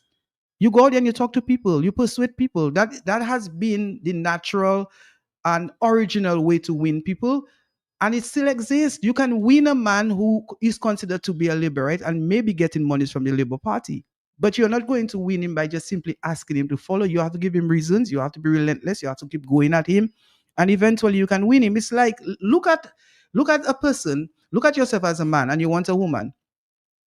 You're right. You make your break. Some women, after 2 chats, they may succumb and say, "Yeah, Matt, let's go out." Some women is free. You have to speak to them 3 times. Some women, you bring them a KFC. Some women, you have to give them, pearls. I guess the approach. It comes back to personality. It comes back to approach. It comes back to tenacity, consistency, perseverance. Politicians need those qualities. We don't have the privilege of the Dominican Labour Party caretakers and candidates who have money to just simply go around and give somebody 5,000, 10,000, give some promises, use the pyramid scheme, and have those people going, following them. What we have is the natural gab of persuasion. Go out there and talk to the people, show the people, get the people to be enlightened. But you do not do that when an election is called, and then, as they say, local palace, like a formy fool running through the constituency, hoping people will follow you. At this point in time, as we speak, those who want to be candidates at the next general election should be on the ground. They should have their voters list. They should have a team. They should have a base. They should be out there working house to house. Find out who is confirmed, who is not confirmed, who needs help, who doesn't need help. Find out who is unregistered, register. Find out who is a discouraged labor, right? That is how you get it done. And it is possible to happen all over the island. Some constituencies more work than others, but it is plausible. Hello, talk to me. Yes? Yeah, just quickly and finally, Matt, I wish a lot of Dominican politicians had Joshua's faith and the strategy. He used that word tenacity, Matt. The stick-to-itness, Matt. It's not one shot like it's a catapult. It's a machine gun. You have to hold the trigger and continue to press. And someone figure out, Dominicans, no matter what you do, you cannot think of politicians and Dominicans, and they already don't get discouraged when you hear them talk. Josh, I tell you to do a little research and find out where in the region, I'm just saying in the region, that have that method of election reconfirmation and all this nonsense there. But I want to say that in closing, I am saying, Josh, I love your courage, I love your will, your faith, and all that goes with it. But there's a word called complacency, Josh. When you think you have done enough and you can do good enough, but you're not halfway there. You there with me, Josh? Listening. I am listening. some man with that level of complacency. Some people seem to start to praise some people like you're playing football. You have a fella that hosting a program. They used to play football, so he have an idea what they're talking about. Oh boy, yes, boy, you can play football. All of a sudden, you figure out you're the best footballer. When somebody tells you that, boss, is when you're pushing to be better than what the person is seeing. Some man, when they hear that, all of a sudden they sit back, they lay back. Well, I played good. Well, I just try those corner, man. Boss, that kind of lazy attitude all you have, and think, or you can use a strategy in isolation because your followers don't know what you're doing and they come in and ask blessings. Boss, you can never win election, especially with that technique them man using there. But you can never win election, and maybe I do voting, and I say it again. All who want go and register, all who want go and vote, or you can never remove Skerrit from there. And I supported Labour from today, not to go and campaign from them, by saying, I just don't want Maduro to kill Skerrit or what Trump.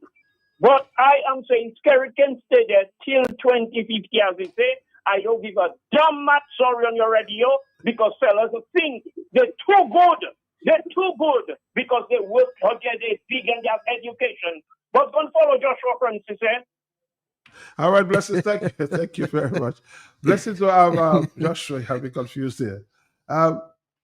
We've been hearing a lot of talk about the unity and the parties coming together. Have you been having any discussions with, say, Thompson Fontaine and the other parties in terms of coming together? This one find unity. Yes, I've had conversations with Dr. Fontaine as well as with Bernard Ito and other leaders in the opposition, and not just a few weeks ago. I mean, it's over a year now that that idea has been on the table. It has been distilled. And do you get the impression that they welcome it? I get the impression that the respective leaders that you mentioned are interested. They understand that that's the only way the job can get done. I mean, after all, the Labour Party has built garrisons in Dominica. So who's not willing to welcome you in the fold, say, of the United Workers Party? Well, there are certain individuals within the fold of the opposition. They appear to have personal issues with Joshua Francis, but I really don't have time for that, honestly, because to me, those nuances they are counterproductive. And it's really an exercise in futility to even spend my time on that, because I'm not about personality, I'm about people. My concern and my intention is to help elevate the quality of life of Dominicans, especially those who are marginalized, barefoot people who wake up in the morning, they do not know how they're going to feed their children, people who are in their 50s and 60s and they're still owing over $200,000 in their mortgages, people who have not been out of Dominica in many years. And that is the issue we have now. It is evident that there are still many Dominicans without a passport, which is evidence that they have not traveled. I mean, those are the people who have me in politics, Matt. Those are the people who drive me. When somebody comes to my office, he or she needs legal assistance and can even pay a consultation fee. When I think of that, when I see children who wake up in the morning, the parents cannot feed them properly. When I see so many Dominicans just eating bread in the morning, bread at noon, bread at night, hypertension is on the rise, diabetes is on the rise. It comes back to the reality that we have had a government that has failed to put Dominica in a place where people can be self-employed, people can be elevated, quality of life can be elevated. I mean, the Labour Party talks about, building a piece of infrastructure here, doing this. That's basic. What grade would you give them? Because they seem to be, pounding the chest about housing. What will we say about it? Well, first of all, Matt, a government, a real government and a progressive government do not just boast about building houses. A progressive government boasts about building homes. There's a difference between a house and a home. A home is where it is functional, where you have a man and a woman, or a woman or man, whatever family structure that one chooses. And the dignity of that family is at a high level. They can eat, they can drink, they don't have to depend on anybody, they don't have to compromise their integrity. What we have in Dominica is a dependency syndrome on the rise. You have government building houses, but they're not building homes because some of these houses are given to people who can afford, but for political reasons, political patronage, they get these houses. People who are unemployed, people who don't think they need an employment because they can call Palrep who facilitated them with an apartment to get a cylinder when World Music World Festival comes, to get a ticket. I mean, too many Dominicans are settling for too little. And the reason why they're settling for too little, again, this government has dismantled the psyche of the nation. I mean, Matt, as a little boy growing up, I used to wake up in the morning and go and sell my vegetables before I went to school. I ran to school from Lubia to Point Michel. I went to St. Luke's School, and before I went to Rosa Boys School, and then back to Point Michel School.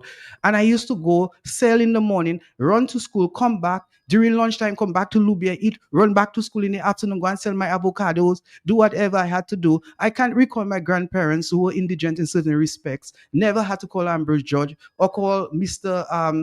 David, who was a pilot, or Ozzy Walsh. That never happened. Those were the days when we took note of politicians, but we didn't depend on politicians. We didn't call politicians for anything. We worked hard. We had dignity. We had pride. Now we have a country where politicians make young people think that without them, they cannot survive. And this is unfortunate. Let's take a phone call. Oh, the telephones are going crazy here. Let's take a phone call. Yes, Mark? Yes, Good afternoon, Mark Papa Bondier, Nurse Dalrymple. Yes. I never see that in my life. Mark, anyway, it may be about way people lost call and I don't know. Mark, I want to say I know Thomas Dalrymple, I'm not voting this election. My child was murdered in Roseau. They call all the evidence is free that caught him. One day say that took the fatal knife. I don't know, I wasn't there. But Roseau people, everybody was in carnival and nobody don't see, nobody don't know. And my child, they were in court. And how much years, Matt? My heart hurting me. And my child, they cannot get the person. So, no, are you calling it when you don't win your case, Matt? Help me. My head hurting me. Matt. When you don't win your case? When you don't win when they try, they can't win the case. What they call it? I'm still trying to get the context of that. Well, Matt, when they call the case in High Court and what they do. Oh, you say not guilty or guilty? This one? There's not yet. No case. No case submission or something? Matt, I nearly fall in the court. The boy mother woke up and she laughed at me, Matt. And you know what I'm saying, Matt? What I'm saying, if a person was caught like that 6 times in their back, their chest, under their breast, and man, they don't get justice. The government should come and talk to somebody, and they should reopen that case, because it's not a dog that I'm not voting for nobody. I'm suffering, and I don't care about nobody in Dominica. They are bad people, man. Okay, nurse. Okay, go easy. I know how you feel. Hello, talk to me, yes? Uh-huh. Yes. Joshua, I want to put that to Joshua. Joshua, what do you think of a party? We need unity in a party and not to fight with one another. That is because you cannot have a party. A man want to join a party and you say you don't want that man, you don't want that other man, you don't want that other man. We need unity in the party and forgive Blessing for saying about join that and join Labour. But Blessing say he not voting. Nurse Dalrymple say she not voting. I was, because up to now you don't know where to go and do is a whole mess, a whole commerce. Joshua Francis alone, that on the ground talking, and they say bringing Joshua and workers, and all the workers people should go out like how Joshua said, house to house, not only Thompson Fontaine alone, and educate the people. Joshua, may God bless you and guide you, blessing, they forgive you for saying what you say, you vex and you upset. And who said they're not voting? I agree with them. Too much commerce, too much division, or you don't want my boy Joshua. Boom. All right, Marlon. Somebody's asking, but I have a question for Joshua. Is it illegal to pay for potential voters' documents to vote as alleged by the Labour Party? Yeah, Matt, that's a form of bribery, if that is true. That's contamination of the electoral process. Because the confirmation, people are supposed to act on their own volition. You know, if you pay pay a man, or you give a man money to go and get a passport, to some extent, one can argue that's bribery. But there is a counter argument for that. And the counter argument is that you're exercising a humanitarian act. That person doesn't have the means that you provide in assistance. But of course, that's the nature of politics, because if I'm aware of somebody who does not have a passport and that person wants to confirm, and I'm positioned to assist the person, I would assist the person without necessarily thinking that should that person in fact confirm and there's an election tomorrow and I'm contesting, that the person is obliged to vote for me. I put humanitarianism before politics. So I would genuinely assist the person and leave it to the person to determine where he or she wants to put his or her vote. But Matt, it's natural that if a politician is on the ground and somebody needs help, that politician will be inclined to support someone who supports him or somebody who is minded to support him. If he's aware that somebody will never support him, then it's unlikely that he will want to help that person. And that's what we are finding in this country right now, that persons who are perceived, and I'm using the word perceived, to be non-liberal rights are less likely to receive assistance from the government of Dominica. All right, let's take a final call and we'll take a break and we'll come back. Hello, talk to me, yes? Good afternoon, Jeremy. Good afternoon. Yes, sir. How you doing? You never take my problem straight on the United Workers' Party problem. I will never do that. I support the United Workers' Party and I support them and they'll win the general election. You're fighting for the problem in the United Workers' Party. That is bad. Don't let people get people stupid. Keep yourself to yourself and vote in the spirit of God and change the government. That's all about you not going to vote. Stupid, you're stupid. Oh boy.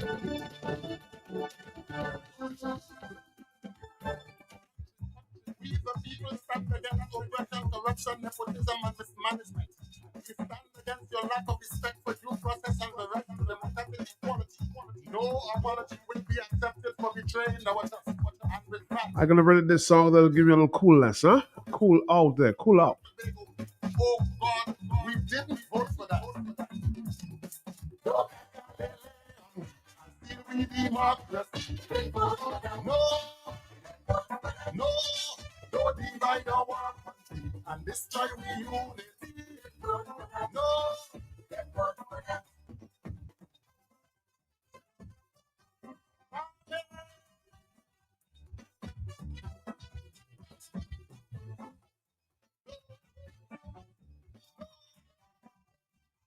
The question right there. That's why I asked you. I want to ask just what about the people overseas who live in overseas who want to come and vote and they cannot reconfirm.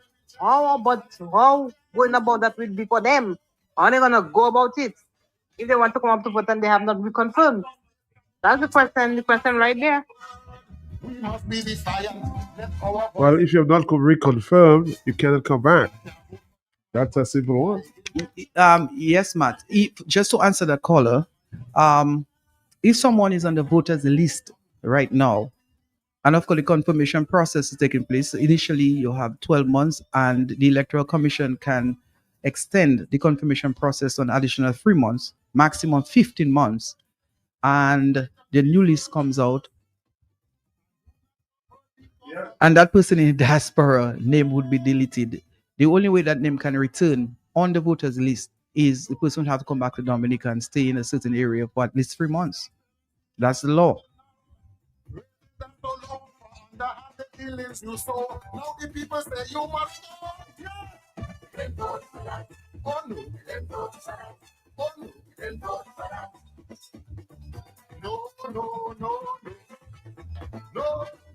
No. Hello, yeah. Good afternoon, Matt. Good afternoon to you, sir. Mr. Francis, my concern is always about that address. I heard you mention something about the address.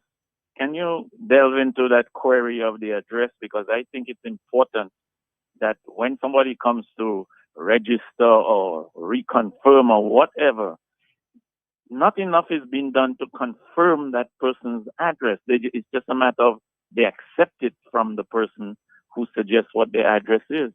There's no confirmation of, they don't go to that address and make sure that that person is actually at that address. Because if they don't do that, he can choose to vote in any constituency he wants by giving any old address. I am part of the Social Security and they've never sent me a letter to my address. And I've been at my address for a very long time. So, how I go there with my ID. I got my ID without proving that I was living at that address. So, there should be a process where that address should be verified, Mr. Francis. Thank you. All right, somebody saying, making a very important point. Joshua, I'm going to listen to this point there. So why does Joshua have to move back to the UWP? Why not Thompson and the rest of the that's serious about Dominica, move with Joshua? Every time it's Joshua is on your show, you and others want to know if he's giving thought to going back to the workers. Why not the other way around? Joshua is the most formidable candidate, and all the opposition forces. It's always why not Joshua move to the workers are willing to move. Why they can't approach Joshua? That's the point the person is trying to make. Well, Matt, once I decide to contest an election, that decision has not been taken.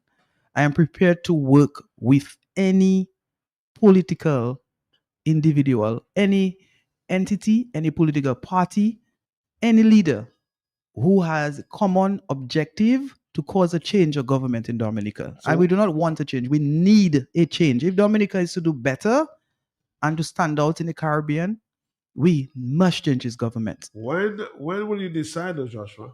Well, you seem to be procrastinating. Well, it's not about procrastinating, Matt. It's about being vigilant, being prudent, being circumspect, being faithful to my maker, and being practical.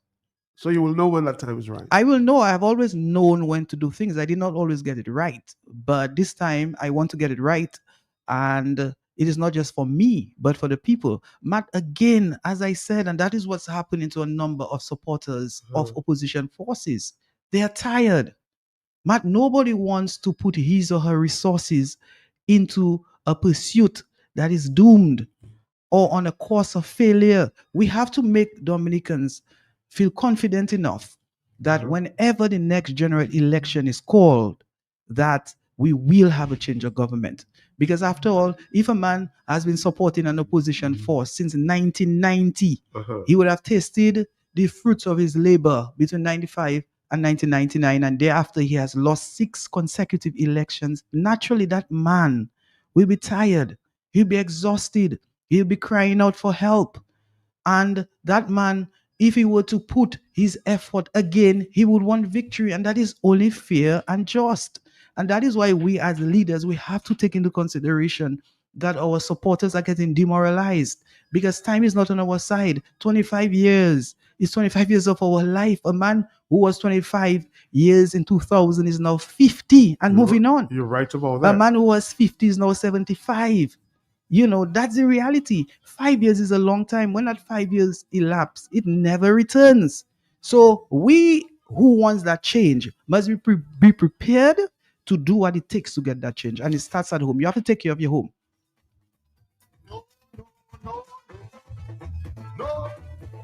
Well, a few more minutes before we wrap it up with Joshua Francis. Did it as it is. Do you think that the opposition should be more militant?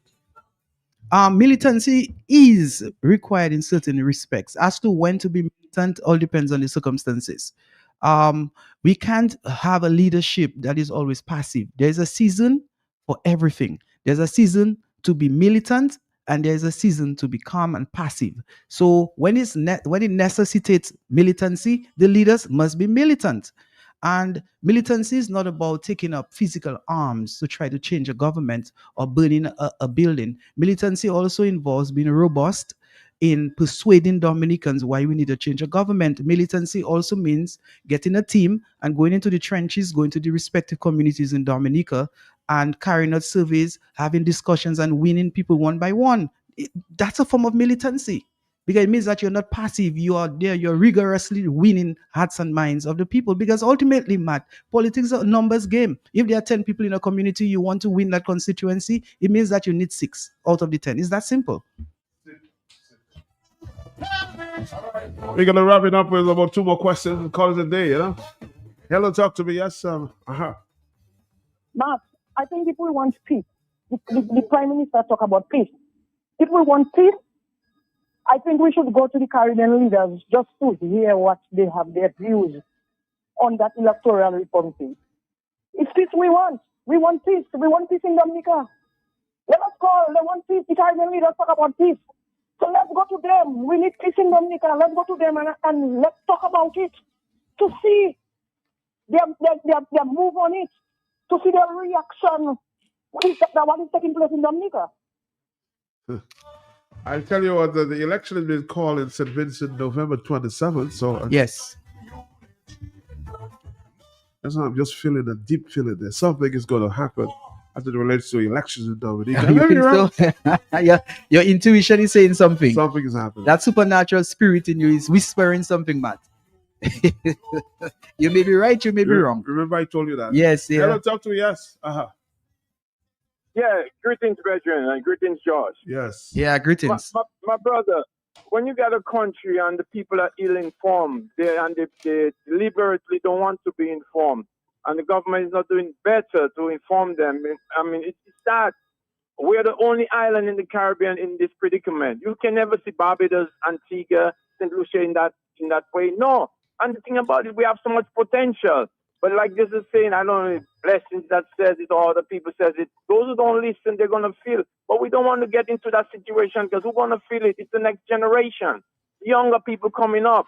So we got to pave the way for them. And it's that, my brother, like Joshua said, the water. My brother, we got water flowing in the sea and something should be done about that. And we importing water. Dominicans, labor rights, UWP, freedom, they're not seeing that. I mean, a blind man can see that. That doesn't make sense. We're importing water and we have water flowing, the best water practically in the Caribbean of the world, alkaline water. Man, we're mad, man. People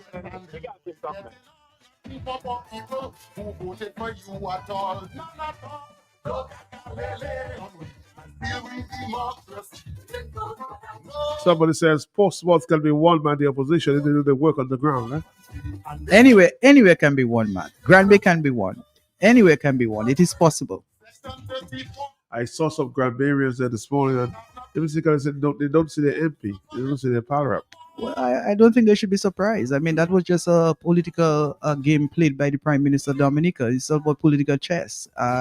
Technically, he put Mr. Henderson, or Dr. Henderson in the area to politically destroy him. It's all about control. You think so? I know so. Wow. Matt, you have to understand how the king works, all right? You look at the Grand Bay constituency, which is traditionally a Labour Party constituency. So the constituency was never going to continue around Dr. Henderson. If there's a dispute between Dr. Henderson and the Prime Minister, the constituency would naturally go towards the Prime Minister. So Grand Bay is not Vince's constituency. It is the Labour Party constituency, even more so than Skerritt's constituency. And by having the gentleman in Grand Bay, every year that passed, he became more and more separated from the St. Joseph constituency. And therefore, if he were to mount a fight to become the leader of the Dominican Labour Party, what's his base? He does not have a base. The base in Grand Bay is not Vince Henderson's base, it's the Labour Party and Skerritt's base. So he would never get the full support. And worse, he will not get it from St. Joseph because he's not representing St. Joseph. Which other part of Dominica is going to get the base to take up or mount any fight? So you have to look at the strategy. It's a strategy of control. As I said, it's about chess game. Hello, on the telephone. Are you there? Yes. Matt, with respect to you, my last call. Matt, please, I beg you on my knees. You have so much people want to call. I'm still lifting for free 13 up. Well, give somebody else a chance, man. Give somebody else a chance. I'll do it until 3:30, okay? Hello, talk to me, yes? All right, hello. Oh, you don't want Josh to go now, huh? Hello, talk to me on the telephone. Are you there? Talk on the block. We're going until 3:30. Yeah. Yeah. Good afternoon, Mr. Francis. Good afternoon. Hi, good afternoon. Good Good afternoon, Miss Smith. How are you doing? All right, thank you. All right, great. Me and Motley and the Caribbean leaders, they crying for peace. But anytime Skerritt to open his mouth, she's sending the same Roosevelt Skerritt security to Dominica after the people. All peace is peace. You sending your RSS to Dominica to make havoc. All peace is peace. Thank you. Thank you. Somebody says not only Grand Bay that see their paragraph. That person is calling from Vegas, huh? Say it's not only Grand Bay. I am sure. Hello, talk to me, yes? Are you there, caller? Caller, are you there? Oh my God. I'm giving you a little more time. 449-309-5996 and 97. We're here with Joshua Francis. Always a very interesting program there. All right, 449-305-9596 and 97. Sound a little nasal, but I'm here coming down with the cold. Are you there? Yes? Yes, Matt, I'm there. Yes. Matt, I was convinced when Roosevelt Skerrit installed that gentleman from St. Joseph in Grand Bay, it was an indication of the castration of the mind of the Dominican people. That is how I interpreted it. Because I mean, Grand Bay people, you think about Grand Bay voters, how they would want their own to represent them in their constituency, and to push them that far. You know, Matt, we used to have these exercises where if there was a scenario, if a volcano came up in the south, we would have to bring the people from Grand Bay and put them into St. Joseph. And I used to think, oh my God, imagine Grand Bay people in St. Joseph. And so when Roosevelt Skerrit put that guy there, that just told me that, well, you know, that's it. He has driven them right to a point where it's just unbelievable. You hear the frustration, Matt, among these people that, oh, I'm not voting. These are highly frustrated people, Matt, and they have to get over that frustration. They have to understand that it's important to vote regardless of their personal frustration, because their vote is a communal vote to push the country forward. So I hear all this frustration, but somehow people get over it because it's not about you. That vote is going to affect the whole country. Thank you, man. All right, somebody said, Joshua, I seen a very interesting post there. I want to read for you. Man, 3 constituencies I know Joshua Francis can win. They are Roseau South, again, Kaninago territory, and vacancy. If only. Wow, because you'd be willing to take that challenge? That's a lot of ambition, man. Well, if it's divine order, I don't have a choice. I would have to go out there and do what I have to do.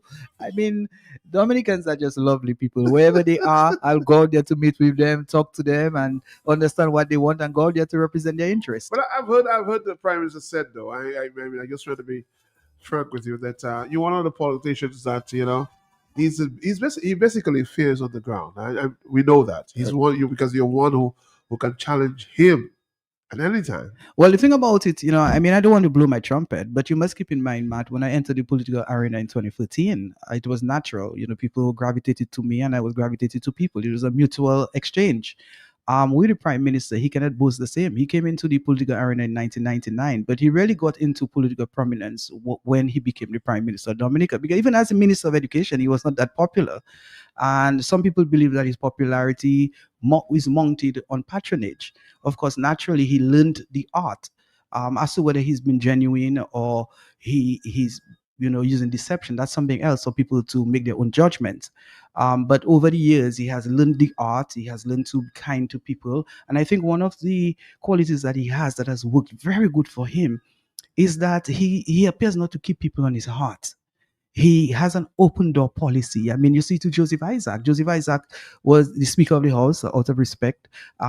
He's a gentleman who was saying, Skerrit must go. Skerrit must go. Now, He doesn't have enemies, do you think so? well, I think he has enemies, but I think that he's very tactful and he understands politics. He has an open door policy.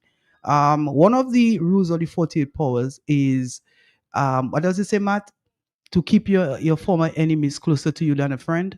That's true. And so the Prime Minister probably has employed that rule, keeping Joseph Isaac very close to him. He has many rooms in his mansion. Yeah, so here you go. He has many rooms. He has open doors to persons who formerly attacked him and persons who bitterly attacked him. Look at the great Capitole. Capitole was with him. Capitole joined the opposition. Capitole went back to him, and now Capitole expects to be one of the better persons. You lied to me 3 times. You're right. So that is just an example. And as a politician, that's a good quality, because politics is a numbers game. You don't push people away. You don't eliminate people. You don't resign people. You want people. It's a numbers game. I mean, you as a leader, you have to know who you're bring it into your inner circle, your outer circle. But ultimately, your mansion should be open to everybody. Just as Jesus says, "You're welcome to my mansion." I guess Mr. Skerritt has the same philosophy. So those are some of the qualities that he has shown that has worked for him very well. Hello, talk to me, yes? Yes, hello, my good afternoon. Good afternoon to you. Your telephone is your radio is too loud, please. Your radio, too loud. Bring it down. I'm not on the radio. I'm on the road driving. Are you driving and your volume on your system is a little up? I'm not on any system. I'm on my way to work. I'm in my car. All right, go ahead. Go ahead, because I'm hearing an echo in the background. Go ahead, yes. Well, yeah, there's nothing but the vehicle going on the road. Okay. I have nothing else in my car. Okay, I'm listening to the program this afternoon, and Matt, you can hear the stress, the frustration, the everything in the voice of the people. But something that was said earlier on, there's to pass information. Do you honestly think that the opposition has lost the election 6 times? I don't believe so. If you want to say that the election was stolen quite a few times, I will agree with you on that. I've been trying to call for the longest while, but, wasn't getting through. I have one case for Joshua Francis for him to represent me, for Matt to pay my phone bill. Have a good afternoon, my friend. Well, I never engage you, so that don't vote on me, right? Hello, talk to me. Yes. Are you there? Yes. Let me tell Josh, listen to me well. Less than a minute. I believe there are some members of the opposition who may have crossed the floor, their footsteps invisible or undetectable. Man cannot be so deliberate, Josh, in sabotaging their own selves, Joshua. Did you hear that, Josh? I hear you. Okay. All right, thank you very much for that. 3:27. That's what we have to wrap it up. I know people always enjoy your presence here, but you'll be back sometime soon, I imagine. Yeah, hopefully next Wednesday we've got permit. But Matt, we need to have those conversations and we need to elevate the conversation. That's one of the ways in which we're going to get into the hearts and minds of Dominicans. But I want to give every listener a task. Those who want to change a government, make it a duty to go out there and win at least one person, one laborite to join the opposition. Go out there and start doing the campaign, start doing the work. Do not wait for when an election is declared in Dominica for us to start doing the work. Now is the time to do the work. I understand that we are looking for leaders and we want leaders to follow us, but there's leadership in each of us. And therefore, I'm asking the listeners to start the work. If you have not started the work, start it tonight. Start at your home. If your wife is not supporting the opposition, try to persuade your wife. If your husband isn't, work on your husband. Your brother isn't, work on him. Work on your friend. Take it to the church. Work on your clergy. Go out in the fishing houses. Work on the fishermen. And the numbers will keep multiplying. That's the only way we're going to get it done, because it's a numbers game. At the end of it, we just want the majority of constituencies, at least 11, and bam, we have a change of government. Joshua Francis, thank you very much. We'll be back sometime next week. Always a pleasure, Matt, and may you have a blessed afternoon. I hope you enjoy the weekend, you enjoy the Creole food, and all Dominicans, wherever you are, I hope you enjoy its independence. Yeah, bonjour le Creole. Bonjour le Creole. Vendredi. So, ou can manger Manger Creole. You did some Creole lessons, huh? But I'm not too sure who is worse or better. Moka trabalhar sui, Matt. Moka modelang ko. Moka modelang mo, moka modelang mo. O que que I'll see you around. Okay, Matt. Bless.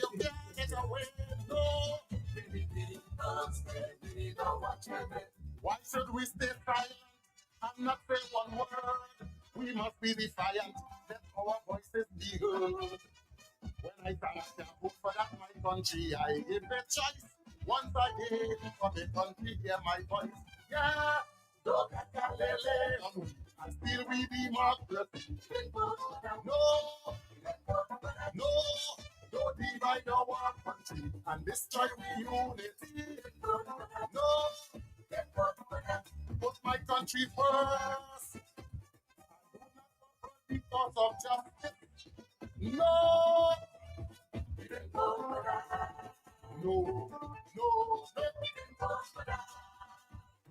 Just 17 international. you so. Now the people say you must go.